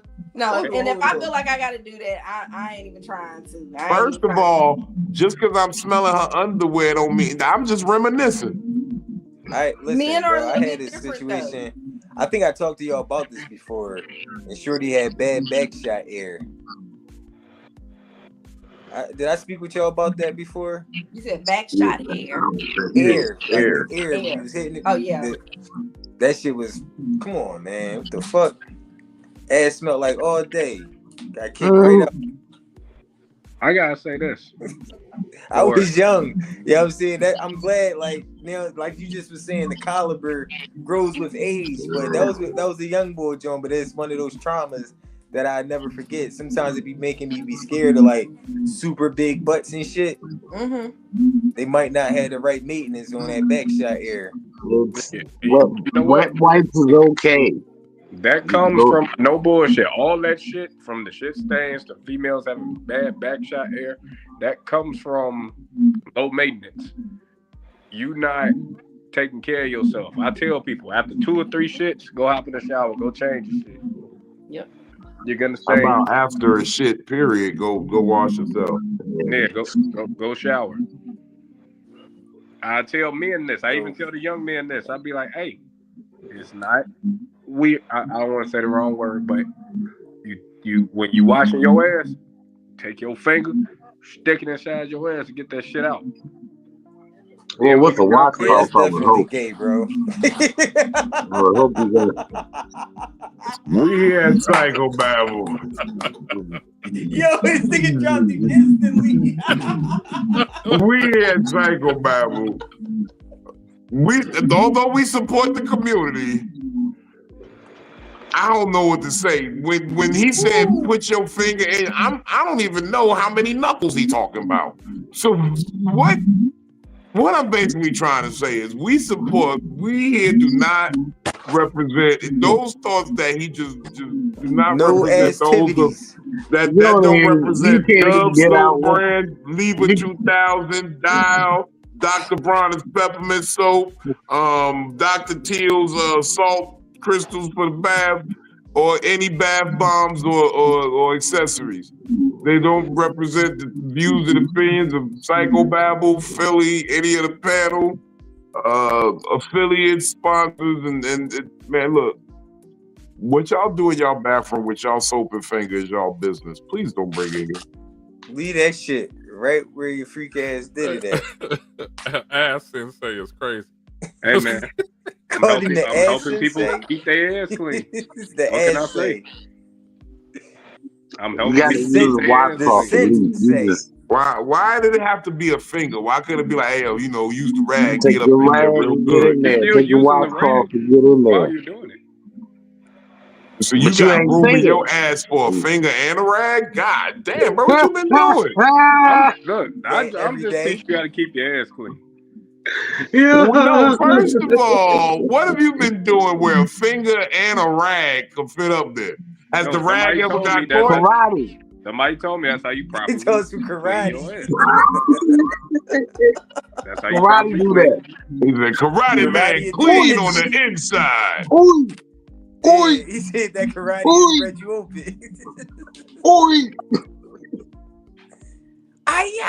oi. Hey, want to clean ass? You don't want your female Ass talking is about you? properly cleaned. Wipe How it. you think I Try kick so to- high? Oi. I got clean ass. Karate kick clean ass. I ass kick. clean when I kick. This nigga is kick. wild. That nigga he do the John Claude Van Damme on the shower head. He be like, ah. That's Jean-Claude Van hold on, Damme. this is too much for Trill. He's my favorite movie martial artist. Hold on, this is too much for Trill. I'm done. He said, let's change the subject, guys. He's my Jean-Claude favorite Van movie Damme. artist. It's crazy y'all I mention ain't gonna lie, Trill probably want him to change the subject because he getting excited in his chair.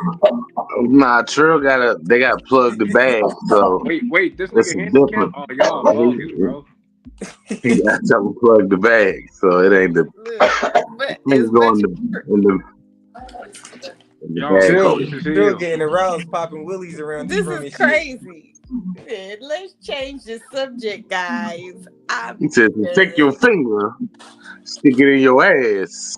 Get clean results. Hey, a lot of people don't want to hear that, or a lot of people don't do that. Be like, that's why your drawers look messy.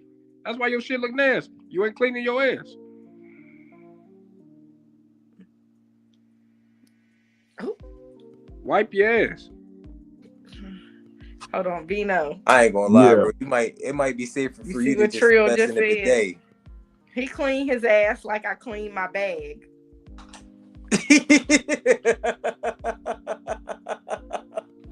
He cleaned his ass like I cleaned my bag is crazy. I think That's crazy because Trill cleaned his bag with his whole hand, not just the finger. You stick your whole hand in your bag? Ew. he got his shit bag Do you glove. know who he Trill used. is? I have no idea what that guy is. Okay, that's why. Niggas in do-rags always be blind to everything. You got your third eye covered, bro. That's what it is. That's what it is. You blocking your vision, brother. You can't even look at me straight, nigga. That's fine. I still One see eye, a bitch, nigga. one eye to the left, one eye to the right. What you talking about? You can't even look at nobody straight. And I Yo, still see it. I just told this nigga that his third eye covered with the do-rag, yo. Y'all told that man his third eye cover with the do-rag. Y'all niggas is wild. Talk about a spiritual awakening. Nigga pulled the do-rag up. Jesus Christ. Ain't nothing in there. Hold on. And then there's conflict. Even conflict is saying, how did we get here? Hey, When they was talking about conflict cleaning. is confused. They talking about keeping Y'all it wanted clean. to talk to the karate man. Y'all want to talk to karate man, so we just mix up Monday. No, because this seems to be a question that we keep getting at, because y'all was asking that of me last night of how did I get to the point of motherfucking coaching him up like Hustle and Flow. Like, yo, what does your name mean? Nigga said, "Daddy look good." No, he said, I'm in charge. No. The first look time. good. No, see, look, no, wait. The first time he said it exactly like Superfly said it. He just said, he said Daddy it real look good. calm. You know who I am. And then Daddy look. you was like, Nigga was talking no, like nigga was talking like what Swing did your Blade. name mean? Daddy And then look he good. got louder. The louder you got, he tried to match your energy. Okay. He was following Daddy's footsteps. That's my motivational tool. We need to He was mad I called that nigga we need to Junebug. put that Who up. the fuck you calling Junebug? Superfly? We need to That shit pin hit that. A Penny. That shit hit that nigga heart. I called him Junebug. Wow. That's Vino adopted son. No. They go do the joint like Dr. Evil and Mini-Me when they was in jail. And they did the Heart Not Life joint. I just call him Mini-Me. Y'all know when I shall call Vino him get on Instagram, Mini-V. he got Not the Mini-Me, camera but all Mini-V. the way zoomed in. The camera's gonna be all the way zoomed in when Vino's on there. All you can see is face. You can't see shit else. And he'll go from talking real calm to being like, "Nigga, what we say we gonna do?" He's like, "Damn, why you yelling at me? You so close. You super close, and then you yelling at me." We gonna call it motivational, but look, I brought that nigga back. We gonna build you. We break you down just to build you up out here, man. We build you better. You know the principle. What's the mathematics for the day? You gotta destroy the build. oh, that's what you do to work out, don't you? You gotta break the muscle down so you can build the muscle. You gotta break the fat down to build the muscle up. You're getting ripped. Man, I Shout out ain't my gonna lie, nigga. Benny. You did miss it though, because it was a plethora of highlighted moments. Man, that was just introspective thought. No. And I ain't gonna say why, but I'm gonna blame the whole yesterday on a certain individual that we like to deem to love dearly and close to us. I ain't gonna say their name though. It rhymed with damn you silly though. It rhymed with man shit silly.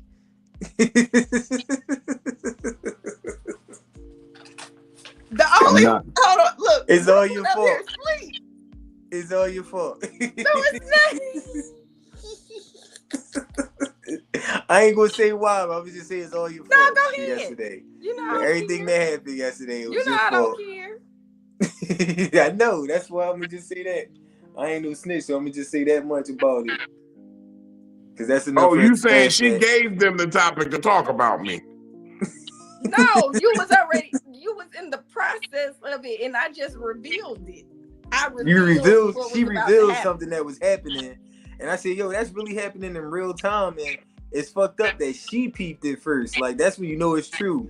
When a woman peeps that certain action, that's a bad you snap. see, you gotta understand, and I guess we can let the cat out the bag now, Phil, because these people have been waiting to hear this for a long time.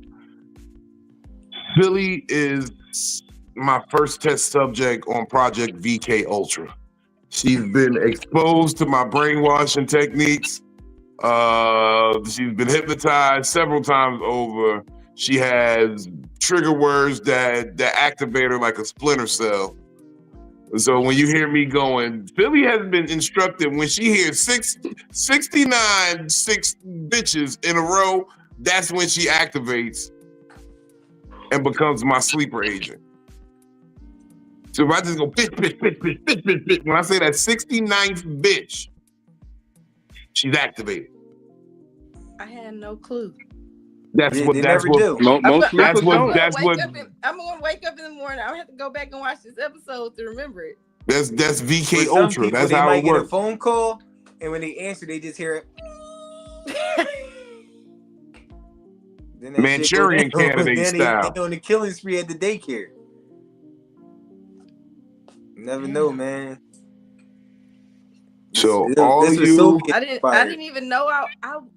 I've been feeling like I've always wanted to be an anime character. You telling me like right now that I'm like that in real life? Wow.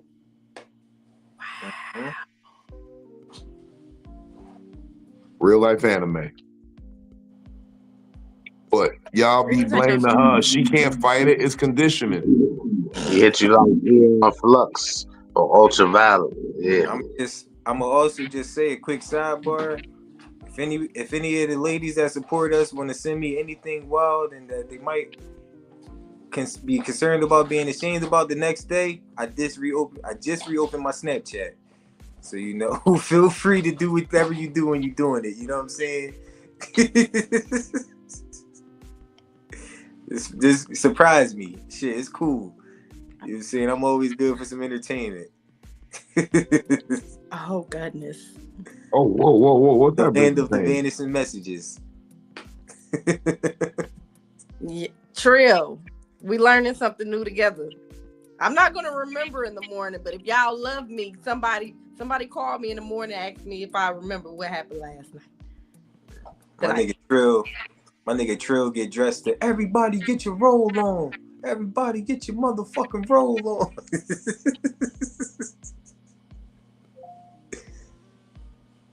Nah, shout out to homie Trill. Trill be peeping it. Trill be peeping the subtle fuck shit. And I appreciate you, bro. I see you on.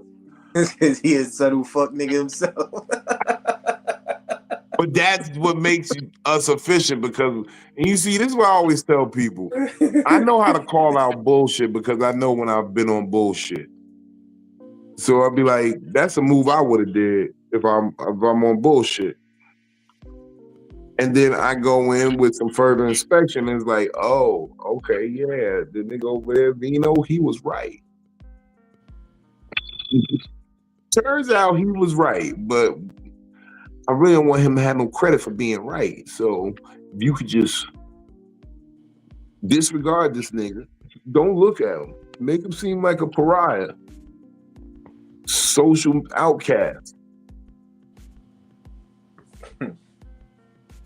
So me and my unruly bunch will do what we do over here.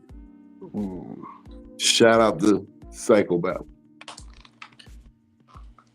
No, let's start with the new person. Karate Man Jay, what you got going on this week? I started a new job with I'm at a museum that's showing a whole lot of Jewish artifacts, and they told me to avoid any political conversation, so I'm just not gonna say anything to them. Yeah, sometimes you gotta do that. Just shut the fuck up. Yep, 25 an hour, 10-hour days. I'm like, I ain't got shit to say. How do you feel about Palestine? Get the fuck out. Yep. It's gonna be that simple. We ain't having none of that. We ain't doing it. Oh, you're okay. So hold on. When you say like the political conversations, you have not you engaging in political conversations, but when you hear them, make sure that you get the people out that's trying to engage. Yeah, I can't speak on it, but if they're trying to ensue a political thing that can spark off a fight or some type of riot inside of them, I gotta get you up out of there. Hey, you gotta go. So he's very attentive. You can't have anything that looks remotely like some type of free Palestine or They done colonized you, bro. any of that. They ain't colonized nothing. I got money. Shit, I'm They getting paid. colonized. That's what happens. How do you feel when they're turning fire hoses on your people while you defend them? They add income. That's a part of being colonized. They try to add some type of wealth to the land or to the entity. You got colonized, bro. It's cool. Look, you can put any type of fancy word you want on there. Nigga, I'm not finna be homeless. All right. So listen, bro. Back in the day when they took the slaves from outside and put them in a house and they put suits on them and shit, they were still slaves. Shit, They just were slaves in suits now. People get mad when I say this. My people wasn't slaves. If you say so, man. My people don't come from Africa. My people were black natives from America. You don't think they got put into slavery as well, bro? They were black natives the only from niggas America. walking around like, damn, they getting fucked up over there. No, mine were black. Mine were black natives from America. Mine too. My grandmother was too, bro. My grandmother is 98 years old. She's Native American, black and white. It's a mix, bro. They all had a mix. Your family wasn't just Native Americans, bro. Mm-hmm.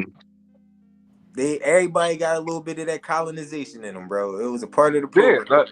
Like them niggas were savages. They pillaged a lot of people.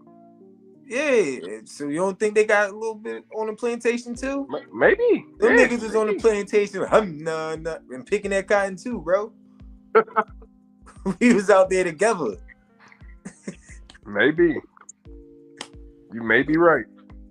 But look, it's not gonna stop me from doing my job, man. Like, no, get your money, bro. I get it, but I can't speak on that stuff, especially because I don't do politics. The politics don't affect me. I tell people, man, the government is the reason why I'm broke. No, you're broke because you got bad money management, nigga. Everything bad that's happening to you is because of you. You cannot blame nothing on yourself. The government didn't tell your job to fire you. The government didn't tell your job for you to call off, nigga. I meant to do this. Hold on. Ladies, the voice of black Republicans. This is the voice of... You was at the Trump rally speaking, wasn't you? No. Who'd you vote for? Nothing to say. I have nothing against this nigga had the audacity This nigga had the audacity to talk about my eyes. Your shit sunken in like the Titanic, nigga. But I can see straight. So what? Your shit like you. You got one eye over here, bro. Like I'd be mad if I had to wake up like that every day. Listen, man. I wake up next to beautiful things, bro. What? The wall? Nah. That damn you wake up next to do-rags. You wake up next to do-rags, nigga. Different color every day, and they freshly washed. To match your rainbow, freak. I could go get your favorite girl right now. No, you can't. I ain't meet her yet. I promise you I can. No, you can't. I ain't meet her yet. I was mad when my cousin met her. Oh, man, you already my cousin was doing an interview with Maya. I text that nigga the next day like, yo, I love you, but I hate you right now. Hey, I know the fella.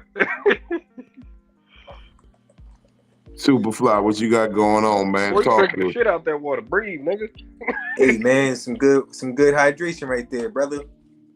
November, this Friday and Saturday, I'm supposed to be in Connecticut and Brooklyn. I think I might be having to miss the Connecticut due to work. I have to do an event that's in the city that kind of messes up my timing. But Saturday I'll be in Brooklyn. November 11th I'll be in Lansdowne, PA, performing.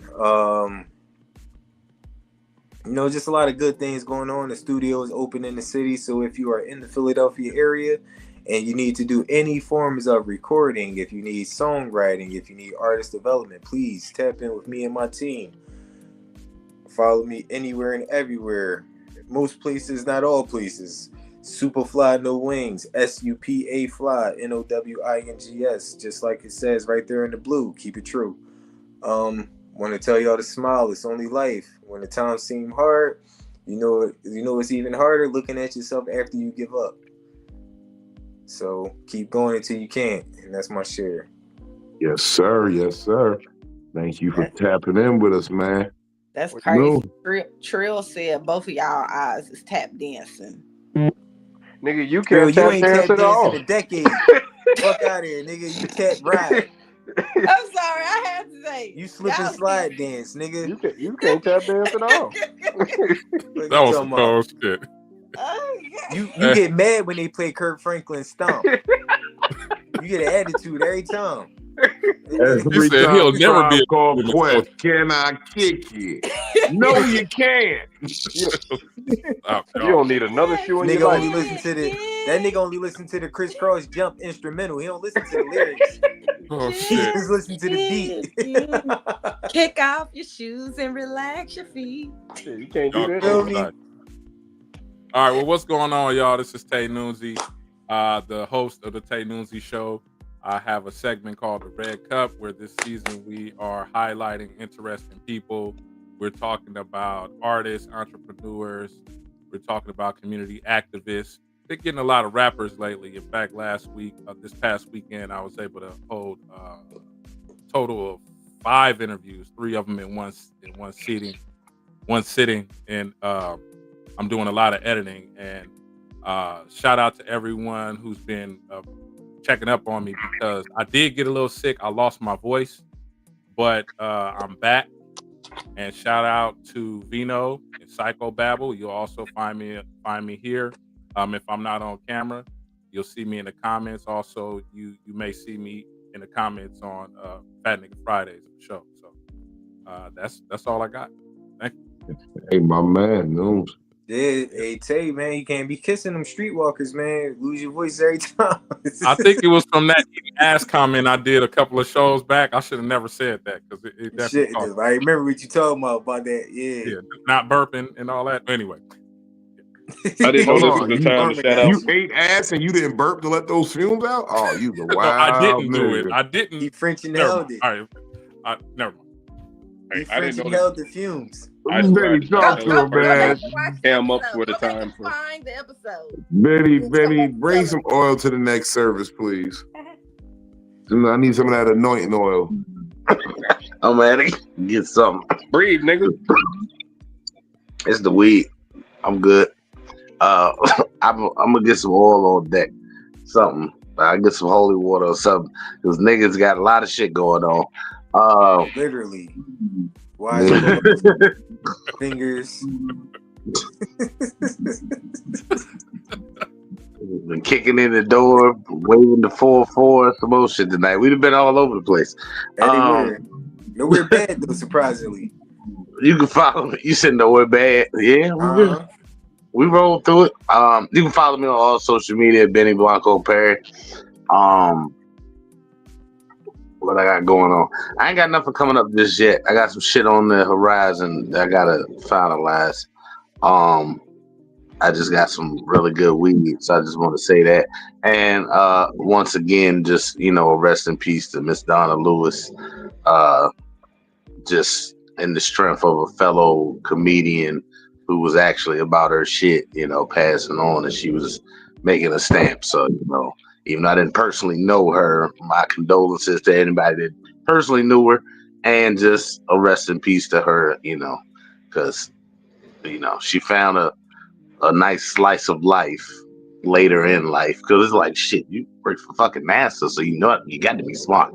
So that's just dope that she chose to still make people laugh like some of us do and choose that path in life. So, safe travels on the way back home for her. But yeah, follow me on all social media, Benny Blanco Perry. Be careful with your shrooms.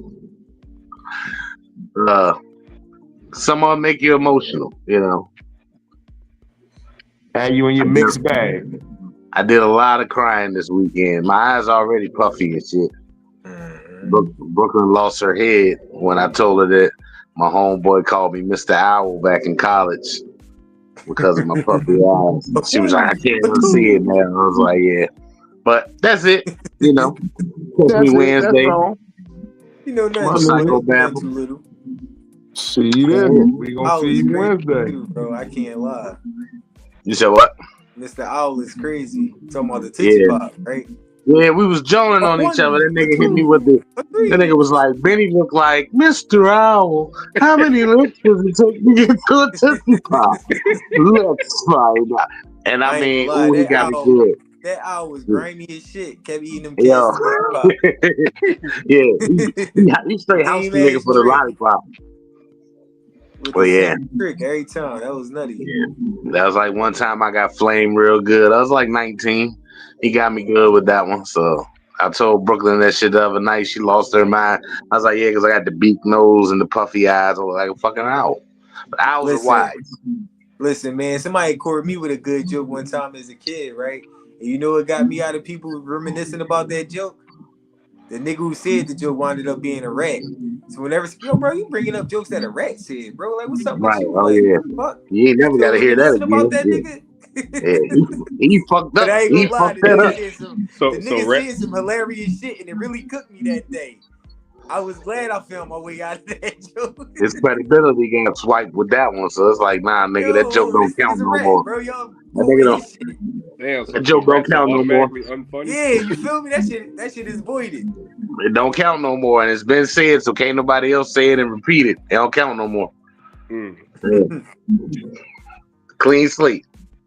Hey, I did not know this was time to shout y'all self out when y'all be getting like the up and close no personal cams. I had no idea.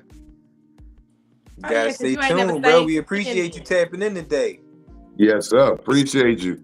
We're glad you could stop your job as a karate man. You know, I heard they was gonna have a new do-rag weapon in the new Double Dragon video game they working out on PlayStation. So we're glad you could take your time out of your day to be here. We're gonna let the lady of the house speak. Phil, talk to him. So, and I know that Vino's gonna do it. I just don't want him to get emotional, but we definitely want to wish Tracy a happy birthday. Tracy would love to have been in here and laughed with us. So, although we may not have had a specific topic, Tracy was one of Vino's biggest supporter. So we're gonna dedicate this to Tracy. She would have been in here, she would have had a ball, she would have been laughing, she would have been smiling, so I ain't gonna have him come in here and say it. I know he will, but happy birthday, Tracy. We love you. If you got some fire, let's put some fire up for Tracy. Yep. Put your lighters up. I already know where Vino is with it. But as far as what I am doing, we're still here every Monday and Wednesday, y'all, on Psycho-Babble. So this might have been an episode that maybe you weren't. This might not have been the episode that you were looking for. But y'all have to remember, comedy is therapy. Therapy. Okay. So if you done came in here and you done had a laugh, we done gave you just a little bit of therapy. We done gave you a reason to smile today. We clown each other. We still love on each other. And I know y'all hate when I say that, my guys. We love on each other. We clown on each other. And then when we get off here, it's still all love. But y'all can also see me on Fat Nigga Fridays. It might be a couple of weeks before I'm back on a Fat Nigga Friday, but y'all can sometimes see me in the comments. I be working, y'all. I am still a skinny girl in a fat nigga world. Other than that, I ain't doing nothing this week. Hey. Y'all know where I'm at. You know where you at. Well, she kind of beat me to it, but I guess I'll say a few words. You still gonna have way more to say. Absolutely. You got the feel for way more. I mean, look, I've reserved my nigga tonight, even though I'm sipping my your nigga juice. Yeah. So what does nigga juice consist of? That's the XO Irk and Jerk. Mixed with what? Orange juice? Ice, just to keep it cool. Oh, that was just that with ice. Just ice. Okay. Yeah, I don't need nothing when I got the good brown. Motherfucking, but no, Philly touched on it, you know. Today was my sister's birthday, or is my sister's birthday, and you know, I've been taking it in the mixed bag way. You know, that's why the mushrooms kind of helped me. I think I'm getting to a good place because you know the only thing I could think of was like, and it's for everybody who think I'm negative, but all I could think of today was her last birthday.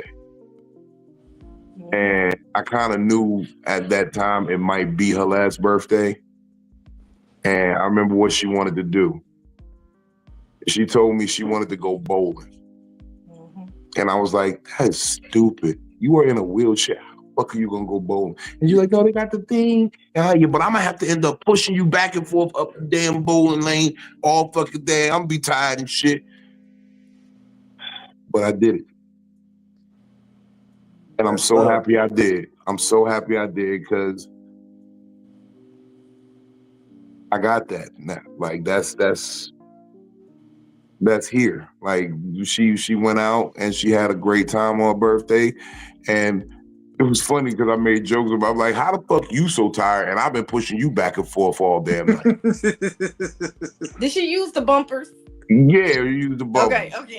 But I was just like, how the fuck is you so tired? And I've been pushing you up and down the lane all damn day. But it was so much fun. We ate a bunch of food. Shit she probably shouldn't have been eating, but fuck it, it's your birthday. And just had a good time. And you know, I'm happy those memories exist instead of just the bullshit ones. Because I could dredge up a whole bunch of memories from my childhood that weren't the best, but thinking of my little sister, I could dredge up that good one. You know, bro. Hold on. Trill said he liked the bowl too, and now I got questions. Do they make people that's in wheelchairs buy bowling shoes? They get this nigga bowling wheels.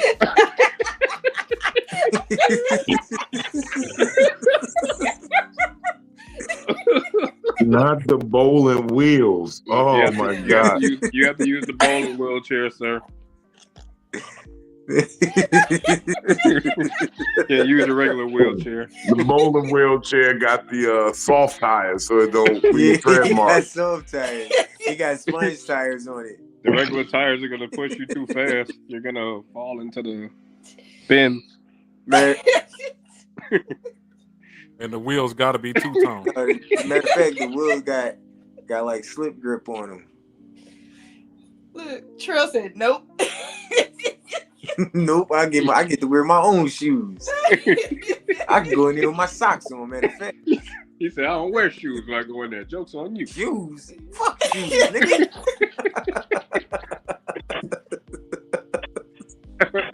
But nah, that shit it's just like things like that. I understand. Like even during the funeral yesterday, it was a moment where I was just like, that's where I've been using this mental to go to good spaces and memories. And there was a time when we was in church and my sister got her first solo in church. And all of a sudden, hey, turn that down real quick, bro. It was a time when she was doing her first solo. And I was thinking of the song that she did for her solo, and they started singing it. And it was just crazy. I was like, this is motherfucking, this gotta be like some sort of sign. Like, what is this universe trying to tell me right now? To keep going, bro. It's gonna be good. It's gonna be all right. It hurt now.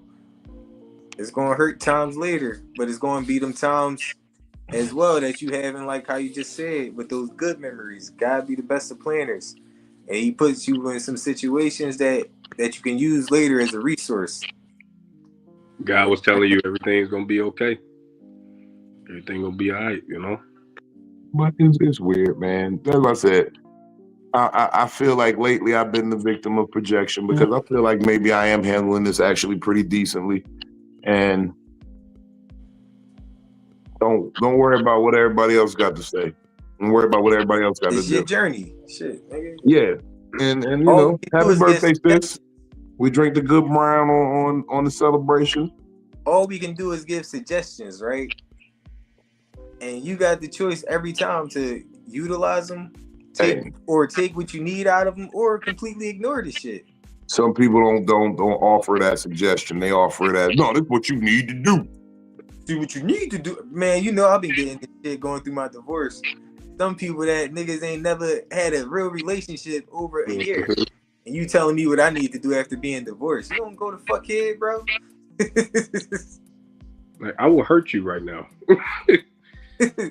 I mean, I don't even be trying to be aggressive on folks, especially folks that show that they care about me. But I definitely get you right back in perspective, though, like, man, because everything don't apply, and I'm usually the more intellectual friend anyway, so I don't even be heavy on taking advice from everybody. You know what I'm saying? Like, I got like 6 friends that I call and will take advice from and think nothing of it. Like, I'm gonna utilize whatever they said in this conversation because I know they be on point for the most part. But you know what else was crazy, V? You said that, you know, the last birthday that y'all had went bowling. Yesterday was my grandma's birthday, but on Saturday we went bowling. Like, my family went bowling for her. I started to go bowling today just cause, but I did it because I don't particularly like bowling. But it can always be something that, you know what I'm saying, always make you think of her as well, though. Yeah, I thought about it, but I said, let me just sit with some shit for a minute. Plus, the mushrooms had me real lazy. Like, they just had me in my brain working, but I didn't feel like moving.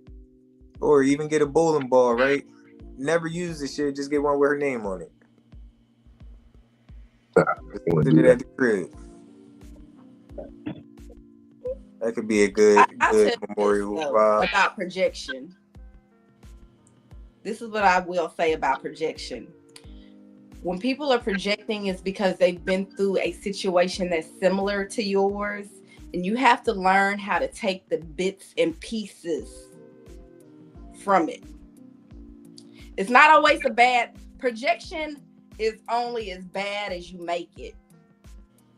Okay. Now, when people are trying to tell you, oh no, you got to do it like this and you got to do it like that, that's a negative projection.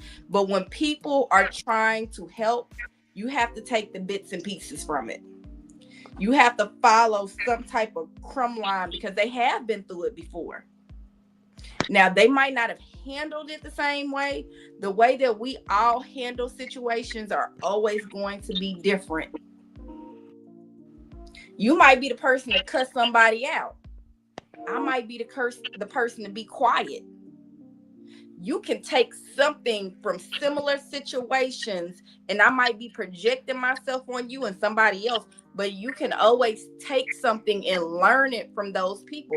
That's how history happens. History projects itself upon our future and what we continue to go through. We're supposed to learn from it.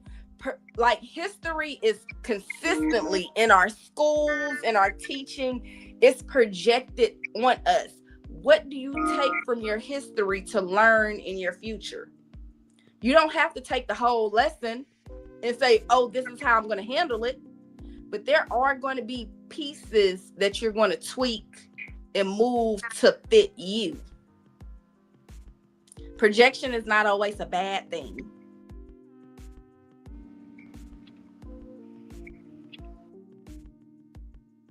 Know that I'm on I think projection not bad as long as it's rooted in truth. But it's not most times. Not in my case anyway. Because the perception is, like, I had a very interesting conversation with P Mama. For those who don't know who P Mama is, that's Parrish's official sexy spirit. And she got made aware of certain things that she wasn't aware of. And it changed her entire perspective. And it really connected the dots and made her realize that she had been exposed to certain lies based on things of her perception because of things I didn't divulge. Like I got this line I've been saying to Philly a lot, and people, I'm gonna start letting y'all know this as well. My discretion is for y'all's protection. Because I'm an open book. And if you see me having some discretion and being, you know, not so descriptive about a situation, it's not because of anything I did. I am completely comfortable with how I played the situation, everything that went down. I'm good with my part. It's really based on the fact that I could destroy a life with the truth while people constantly get on the internet and try to tell lies about me.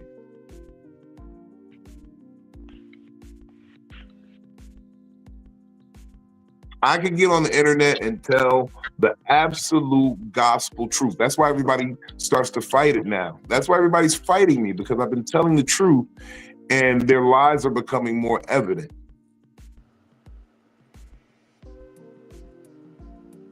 And that's all I got for these niggas.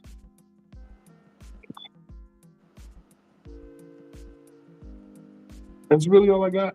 I've been telling the truth. Vino Veritas. Y'all gotta understand that was my real name. In wine, there's truth. I'll sit here, sip my drink, get drunk, and tell you exactly what I'm thinking and how true it is.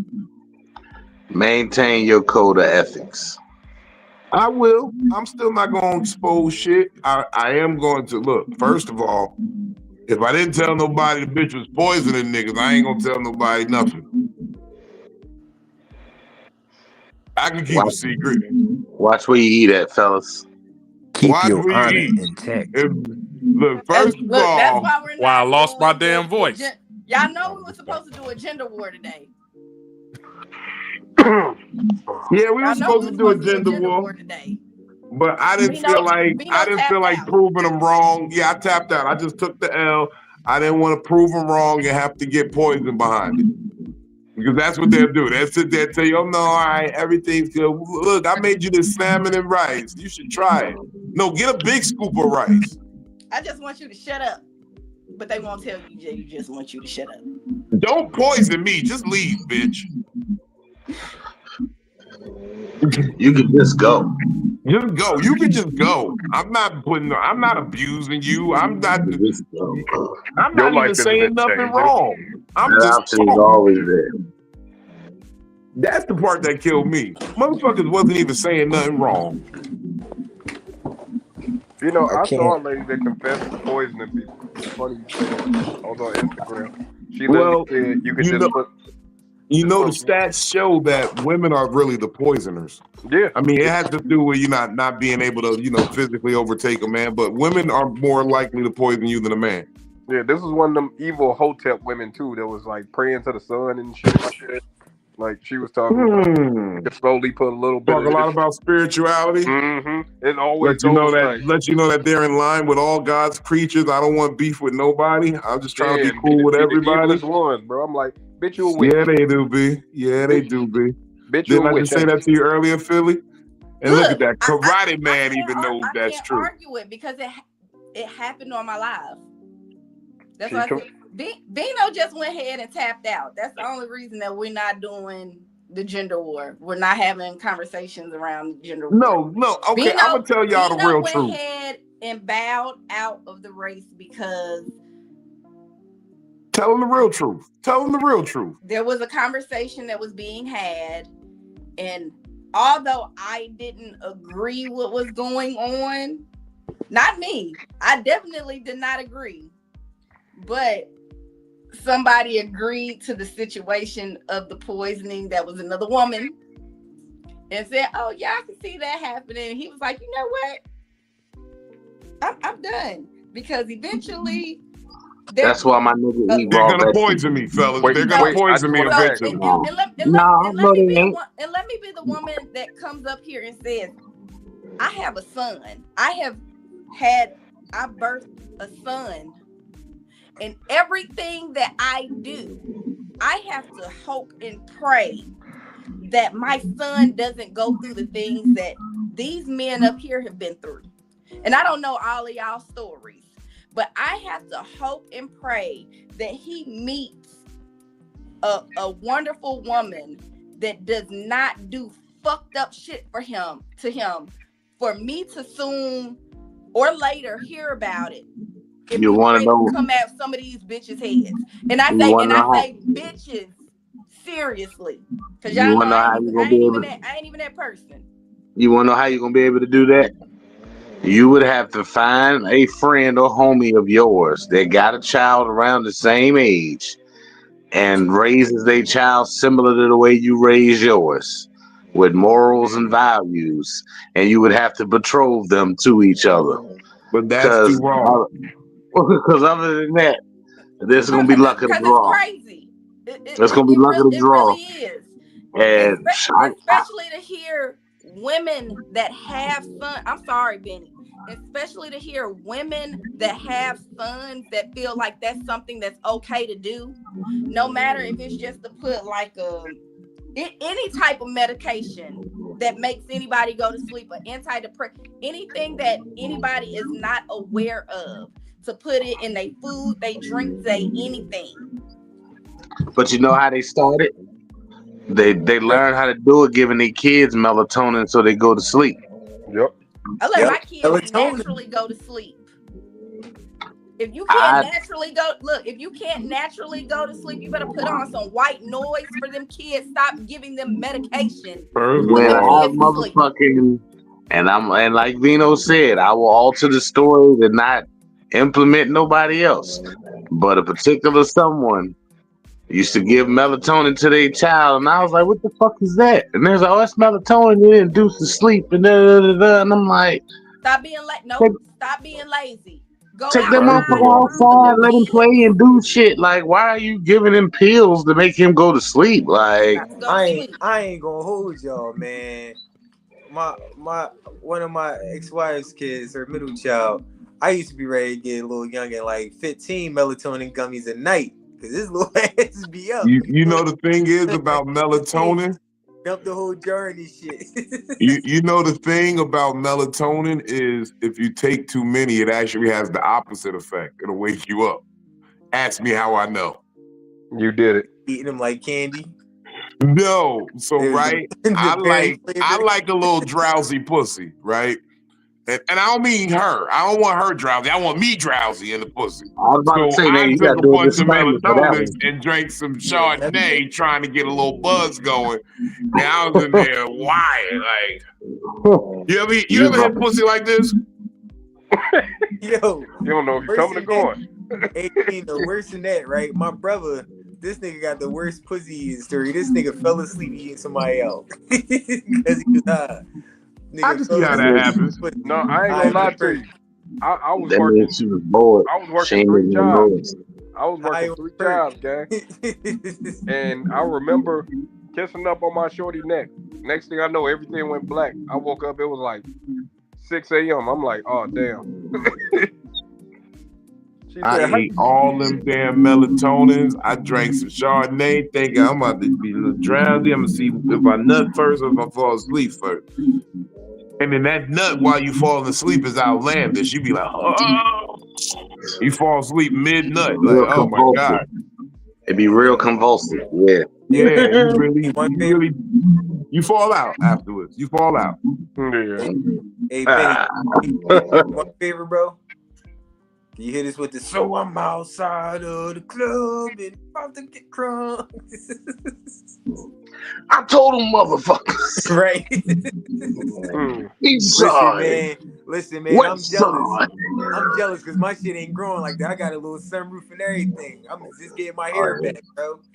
And the shrinkage is real. Like, this shit motherfucking long. I had a long shit. I had it. Listen, man, I had a little sunroof due to a stressful marriage. I was tempted to cook this shit yesterday, but I was like, nah, I'm gonna keep it.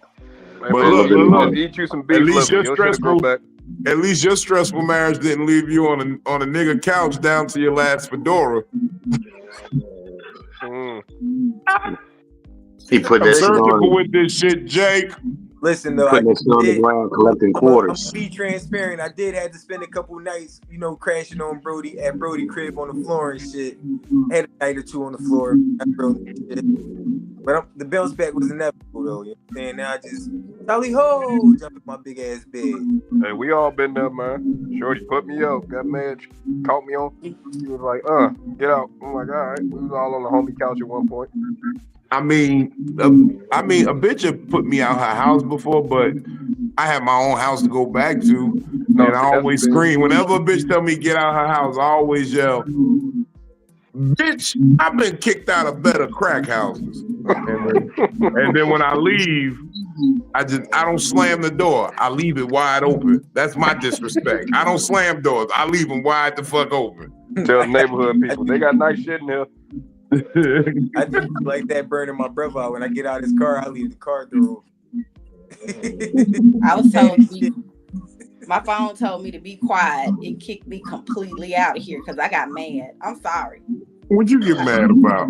No, I get mad thinking that I have a son that could potentially be drugged, be kicked out of somewhere, not be warned about no bullshit, that can be dragged along in some bullshit that he don't deserve. I do. I get mad. And I'm saying that I don't get mad that I have a daughter that can go through some bullshit. Make sure you teach them what to look out for, and then you ain't got to worry about it. But then you get the situation like I get, where now I'm cynical, and now women are punishing me for knowing the game. And knowing that you doing me wrong, knowing that I know you want some bullshit. I get punished for that now. No. They try to hit you with the okie doke and the gaslighting, like, oh no, they're not all like that. But yeah, they mostly are. Mm-hmm.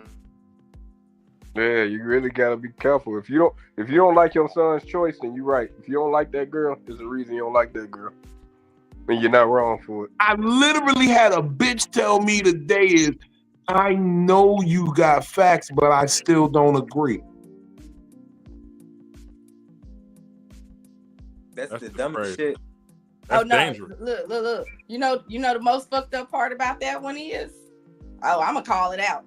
That person came up here in a kiki with us here on Psycho-Babble. Not very long ago. And we just gonna keep it as simple as that. And look, but no, I get very upset knowing that my son can be, because I believe in treating everybody right. I try to do right by everyone. I don't have to like you. I don't have to love you. I try to treat everyone accordingly in a right perspective. I don't try to fuck you over. I don't try to do no bullshit to you. I'm definitely not gonna try to drug you. If I don't want to fuck with you, I believe in being like forthright with you. You know what? I don't like you the way that I thought that I liked you. Let me just go ahead and move to the left. To the left. Okay? And there's nothing wrong with saying let me move to the left. Now, however anybody takes being told I'm moving on to the left, that's on them. But I've already let you know from the get-go. There's no surprises. You're not being led on. You're not wasting time. If you waste that time, it's because you chose to waste your own time. But especially hearing multiple women saying, oh yeah, it was okay to drug that nigga. He was talking too much. He came home and he complained about his day at work. And you didn't feel like listening to it. So you put drugs in his food, fed him the food, and was like, hey. And but on the him other go to end, sleep. yeah, but on the other end, if he came in and didn't want to hear about your day at work, you'd probably be trying to drug him because he's a horrible man or whatever. Cardi B. No. Cardi B. If he didn't want to hear about her day at work, then you get in the whole shit show. He ain't got to drug you. You just got to deal with some bullshit now. Now you're arguing. Remember. I had a bad day at work and you didn't want to listen to me. But Phil, the real talk. But why don't he have an ear to listen to? But no, the real talk of it is, Phil, that's I don't like saying it, but that is most women nowadays. They want the resources of the village, but don't want to return resources to the village. It's sad for me. Cardi Cause B my said, my son ain't gonna be like that. So like Noon, Vino, Superfly, y'all done heard me when both of my kids come in the door. Hey baby, how was your day at school? And they either go into detail. So both of my children are going to know what it's like for somebody to come home, like to come home to somebody that's interested in what their day is like. And so I hope that they find people that are interested in hearing about their day and knowing like that is love. That's a form of love, right? That's one of the deepest forms of love. That's one of the most intimate things you could do to a person. Actually genuinely care. Mm-hmm. Not care how you present care, but actually genuinely care. Take a true interest. But I digress. You know what, Philly? Fuck it. I didn't want to do it, but gender war back on. Gender war back. No. Gender war back. I mean, I think it's, you know, no, because I had a very interesting point I wanted to make. And I'm going to make it here. Matter of fact, I will let the gender war shit die. But this is how I knew I was going to win the gender war, right? Because it was from this one simple point. The only people wanting the gender war to end, all the, you know, back and forth about the difference between men and women and who doing what and what, is women. Because they're tired of being asked to be held accountable. Men have no problem with this conversation. I have not heard one man say, I'm tired of this conversation all the time. I've never heard a man say that. I've only heard women say that after being put on the spot about the accountability and you having this thing.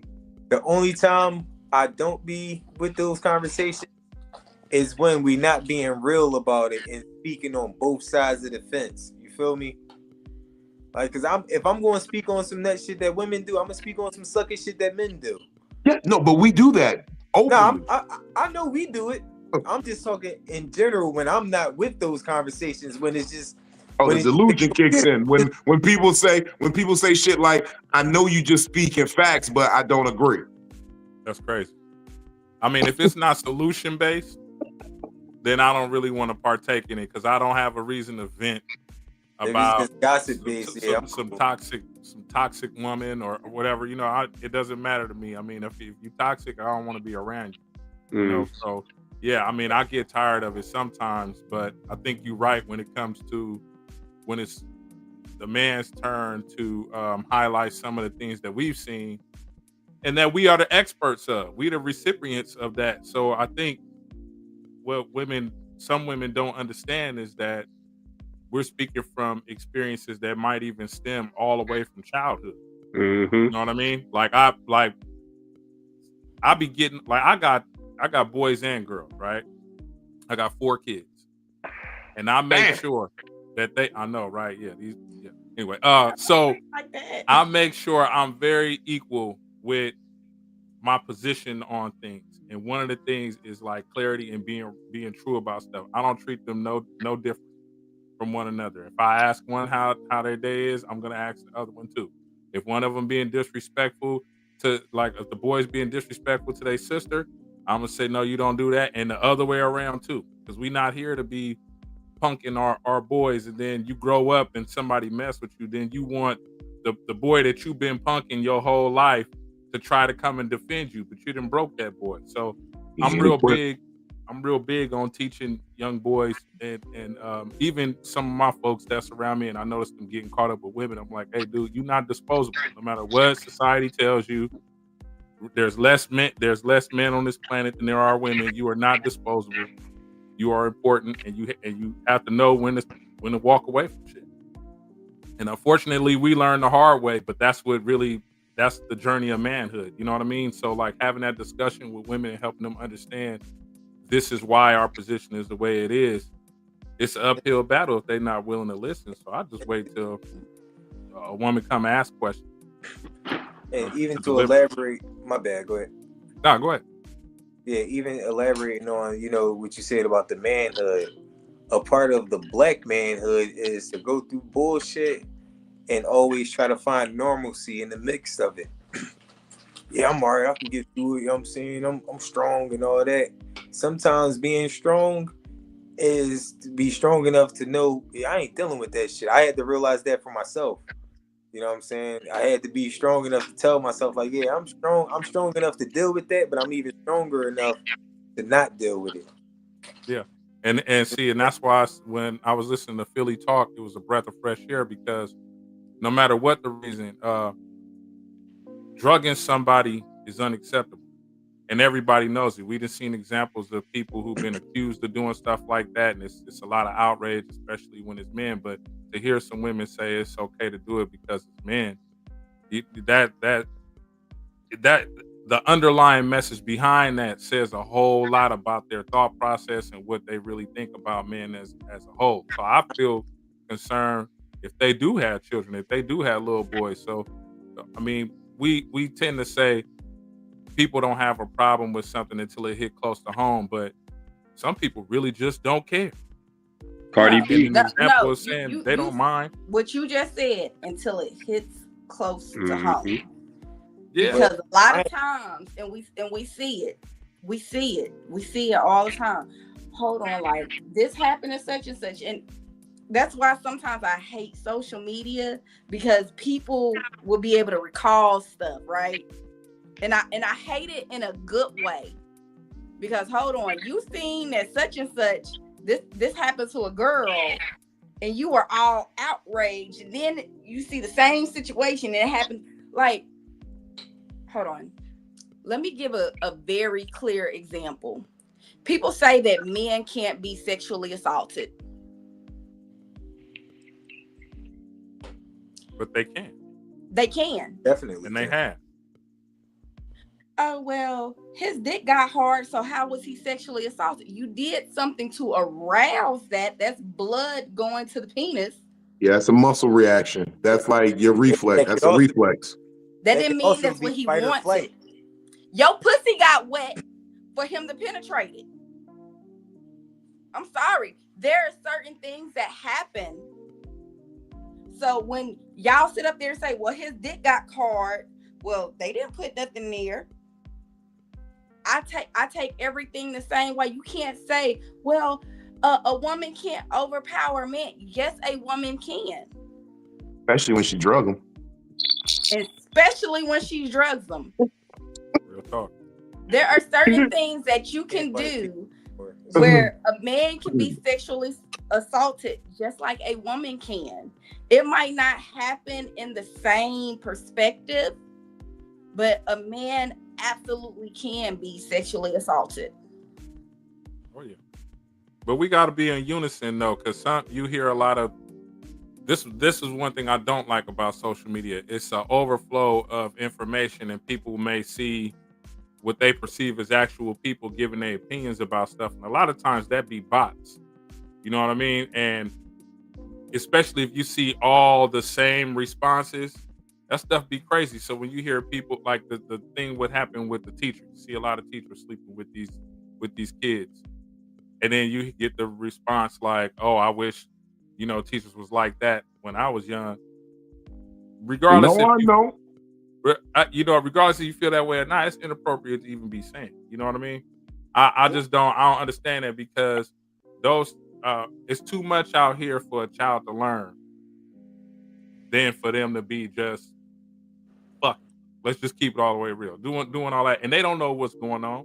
But like you said, Philly, just because their body may react a certain way, you an adult, you know that their body gonna react that way, but you're thinking that their mind is ready for that. You know what I mean? So that's why I said, like, when it comes to talking to guys, we can't have that mentality that we expendable because we're not. We're just as important as the mothers. When it comes to raising people, when it comes to teaching people, when it comes to doing, it's okay to say you're a victim. You was a victim of something because it did happen. Because if you take on, if something happens where you do something bad that derived from something that occurred in your childhood, the reason why nobody cares is because we sweep things under the rug a lot more than women do. You know what I mean? And it's a lot of crazy shit. Let's keep it real. I mean, I'm saying we, but it as like a community thing. I'm sure none of us have partaken in causing certain traumas that the reaction would be something devastating to a person's life. But oftentimes when you see a lot of these crazy people, these sexual deviants, these people who don't understand healthy boundaries and all that, they grew up in environments where they was just put there to do that, and they didn't really understand, and nobody ever corrected them because of societal norms. You got to be a man. You got to be, that's just what it is. But they didn't teach them boundaries. So when they out grabbing ass and doing all this little stuff inappropriately, they're being held to a different standard. So we really got to start standing on that as fellas, and the ladies really got to understand where we're coming from too. I don't want to. I don't want, because I've already said I don't want to do the gender war thing no more. When Vino bowed out, I said I ain't doing it. But I'm gonna give another example. Don't laugh, Vino. There's an old lady passing out another woman's nudes, and she's not being regarded as a sexual assault offender. She'll be able to get away with it. But had it been a man passing out this person's sexual, private pictures, whatever, it would be a very big thing. There's a lot of times where people will make an excuse for a woman. We saw it with Vino. We absolutely saw it with Vino. When things were being passed out about him, it was, well, what was she going through? What made her do what she was doing? Is she, like, what's the reason? What did he do to her to make her do that? Versus when a man does it, in my situation. So let's just go ahead and call. In my situation, nobody asked me, well, why did he do that to Philly? Oh, no. It was an absolute, oh, no, that's fucked up. He did that, and he needs to be chastised. He needs to come to some type of reckoning for it. The situations were handled completely different by the same audience. And because Vino is a man and I am a woman, they were even though they were the same situation, they were handled completely differently. So I ain't gonna lie, when Vino told me what happened to him, I said, man, she needs to get locked the fuck up. But if Vino would have responded to it a certain way, it was, oh, that nigga a bitch. That's what I'm saying. It's different responses to the same situation. Yeah. Hey, this nigga, this, that. They said, oh, you did the right thing, Philly.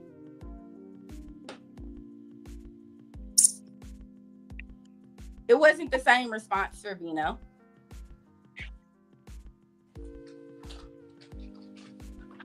He didn't respond the same way I did. That's crazy.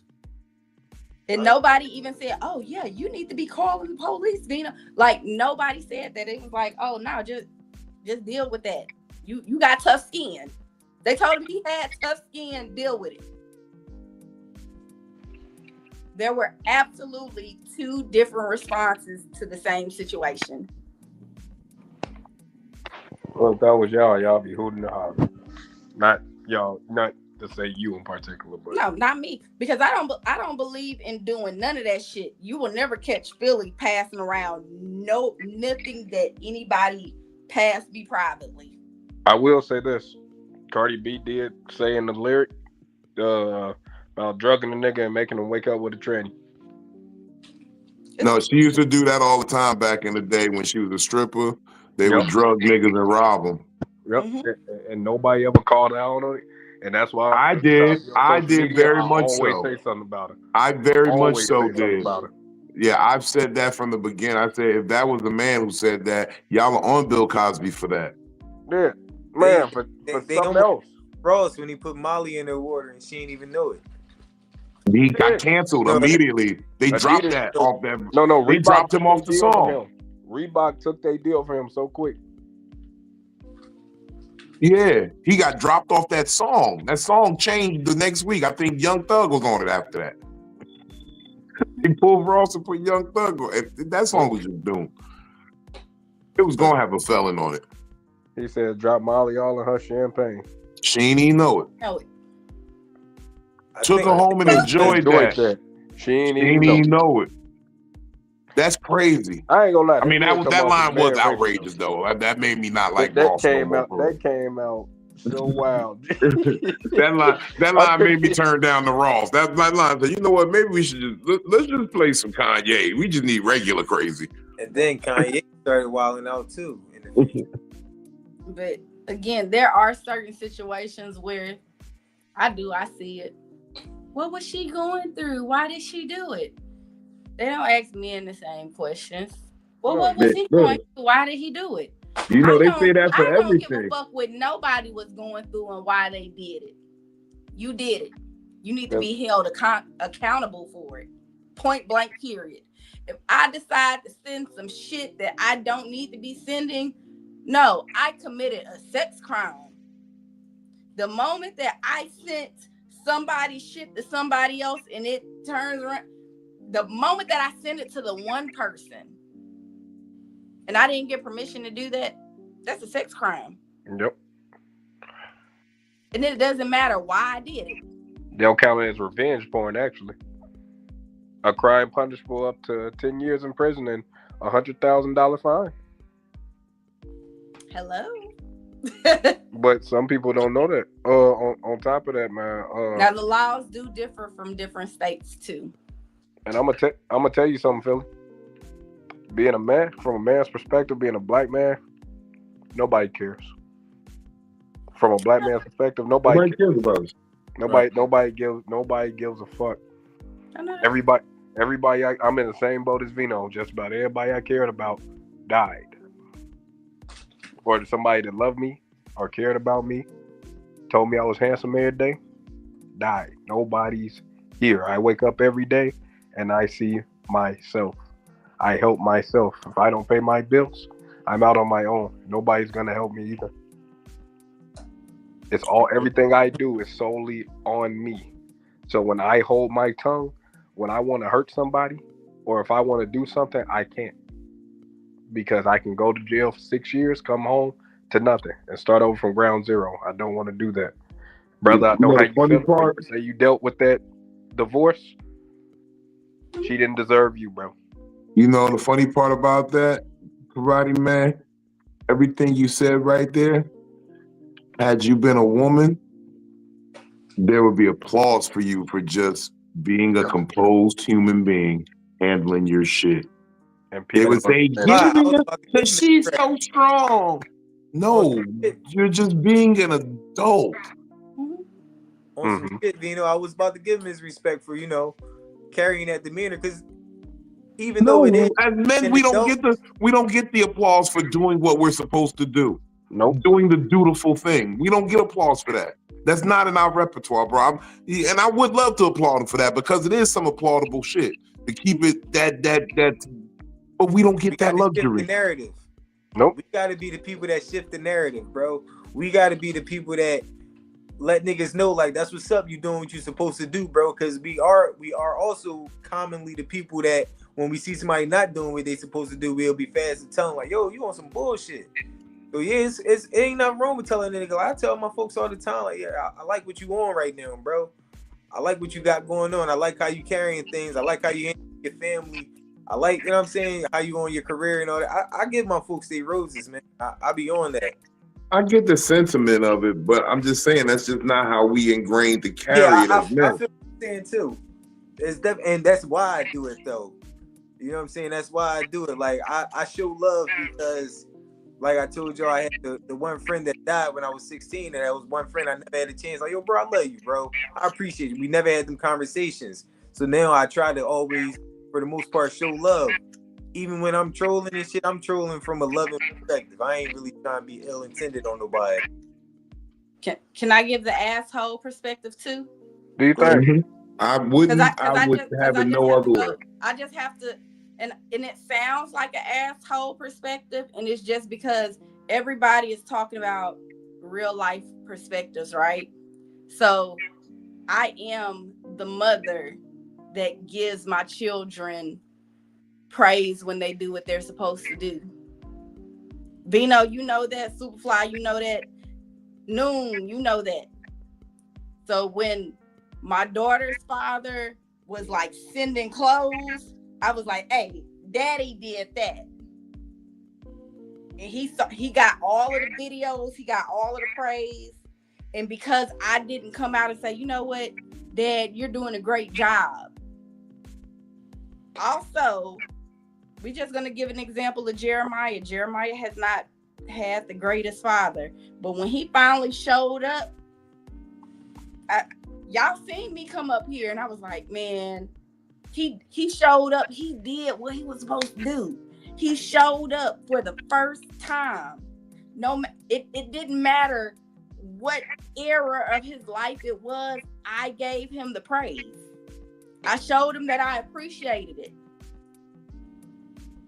And so when I say that sometimes I have to be the asshole, I see all perspectives. I've been there when I trash you, and I've been there when I built you up and seen both sides of it, okay? And that's why I say, you know what? Everybody handles things differently. Everybody sees things differently.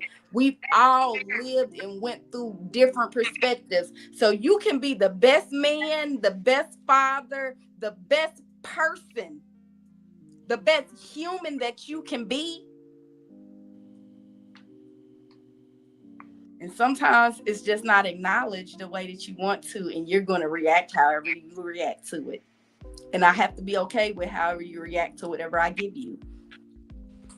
And you know, it's not even the acknowledgement really. It's more of, you know, we shouldn't be bashed so much. We get put through the ringer with so much. Like, we're one of the most popular things, but one of the most down talk people on the planet of Earth. Mm-hmm. Black American men. And we put up with so much. I saw my brother get killed. I had another brother get killed. I've had to bury both of my grandparents. One was 2 weeks before my birthday. The other was 3 days after my birthday. When I tell you, we have to put up with so much. We don't like black men, or I'm gonna go get me a white man. We've been so put to the point or desensitized to the point where like, just go. You don't even have to talk down on us. Just go. Yep. Deal with what you got to deal with. Look, we ain't that person, but it's cool. Go. It's like, it's so much war and not enough love. That's why we're so war ready. People like me, Vino, Superfly. You feel me? Yeah. Because that's what we've been accustomed to. Saying Benny, y'all soft. No, I didn't say that. I didn't say that. Hey, I was like, maybe he just don't know how to pronounce my name, but it's good, brother. No, I didn't want to say it wrong, but no, me, Vino, and Superfly, you know, we really, really unfiltered when it comes to some of this shit, man. So, you know, I'm just truthful. That's it. It ain't that I'm unfiltered. Is that I'm not throwing the filter of a lie on it. Yeah, I don't care enough to lie. Yeah, that's a good thing to have. I mean, I'm just like, but like I said, in my concession in this gender war thing before we wrap, I just wanted to be on the level of, it's basically how you gentlemen say it. It's no point, and that's what the sentiment was. It's no point in trying to have this war, this conversation, this argument, this compromise if there's no sense of reality to it. If there's not going to be an honest motherfucking, let's sit down and look for solution-based conversation, then I don't want it. I'm good. I'd rather not fight. And that, ladies, is when you start realizing that the men are going silent because we don't care anymore. It's not worth the fight anymore. If you want to leave, go ahead. Yeah, a man that That don't get silence is loud too. thing. Mm-hmm.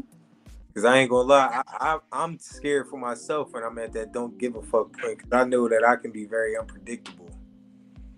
It's Like, very, very I'm simple. not caring about the outcomes. I'm not caring about the reaction. I'm not caring about nothing except for just getting this anger off me or getting this impulsivity off of me. Whatever it be, like just getting that up off me. Like, that's all the focus is when I'm off my shit. So I be scared for my own shit. I don't care no more. The man that no longer cares once cared too much. And And that's I the truth. don't want my son to feel like that. He's going to. I'm sorry to say it. He's going to. And I It's know a that canon there might event. be a point to that. No, it ain't might. It's going to happen. What you need to do, I'm sorry to tell you what you need to do. What could help the situation is you pouring into him now to let him know, hey, you know, along the way, it's going to be some bad ones, right? I'm not going to tell you it ain't going to be no bad ones. Yep. And you've heard me have that conversation with him. Yeah. And you did it right. You see, look, I tell him, I say, especially little girls. Little girls are terrible people. Little girls. the worst.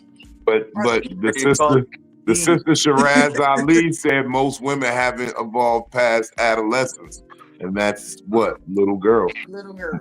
Most women out here are walking around in an adolescent mindset. Yeah. Mm-hmm. So I realize that my son is going to deal with a horrible girl one day. He has. He absolutely has. He's already got his first stage. He has. He has his first one out of the way.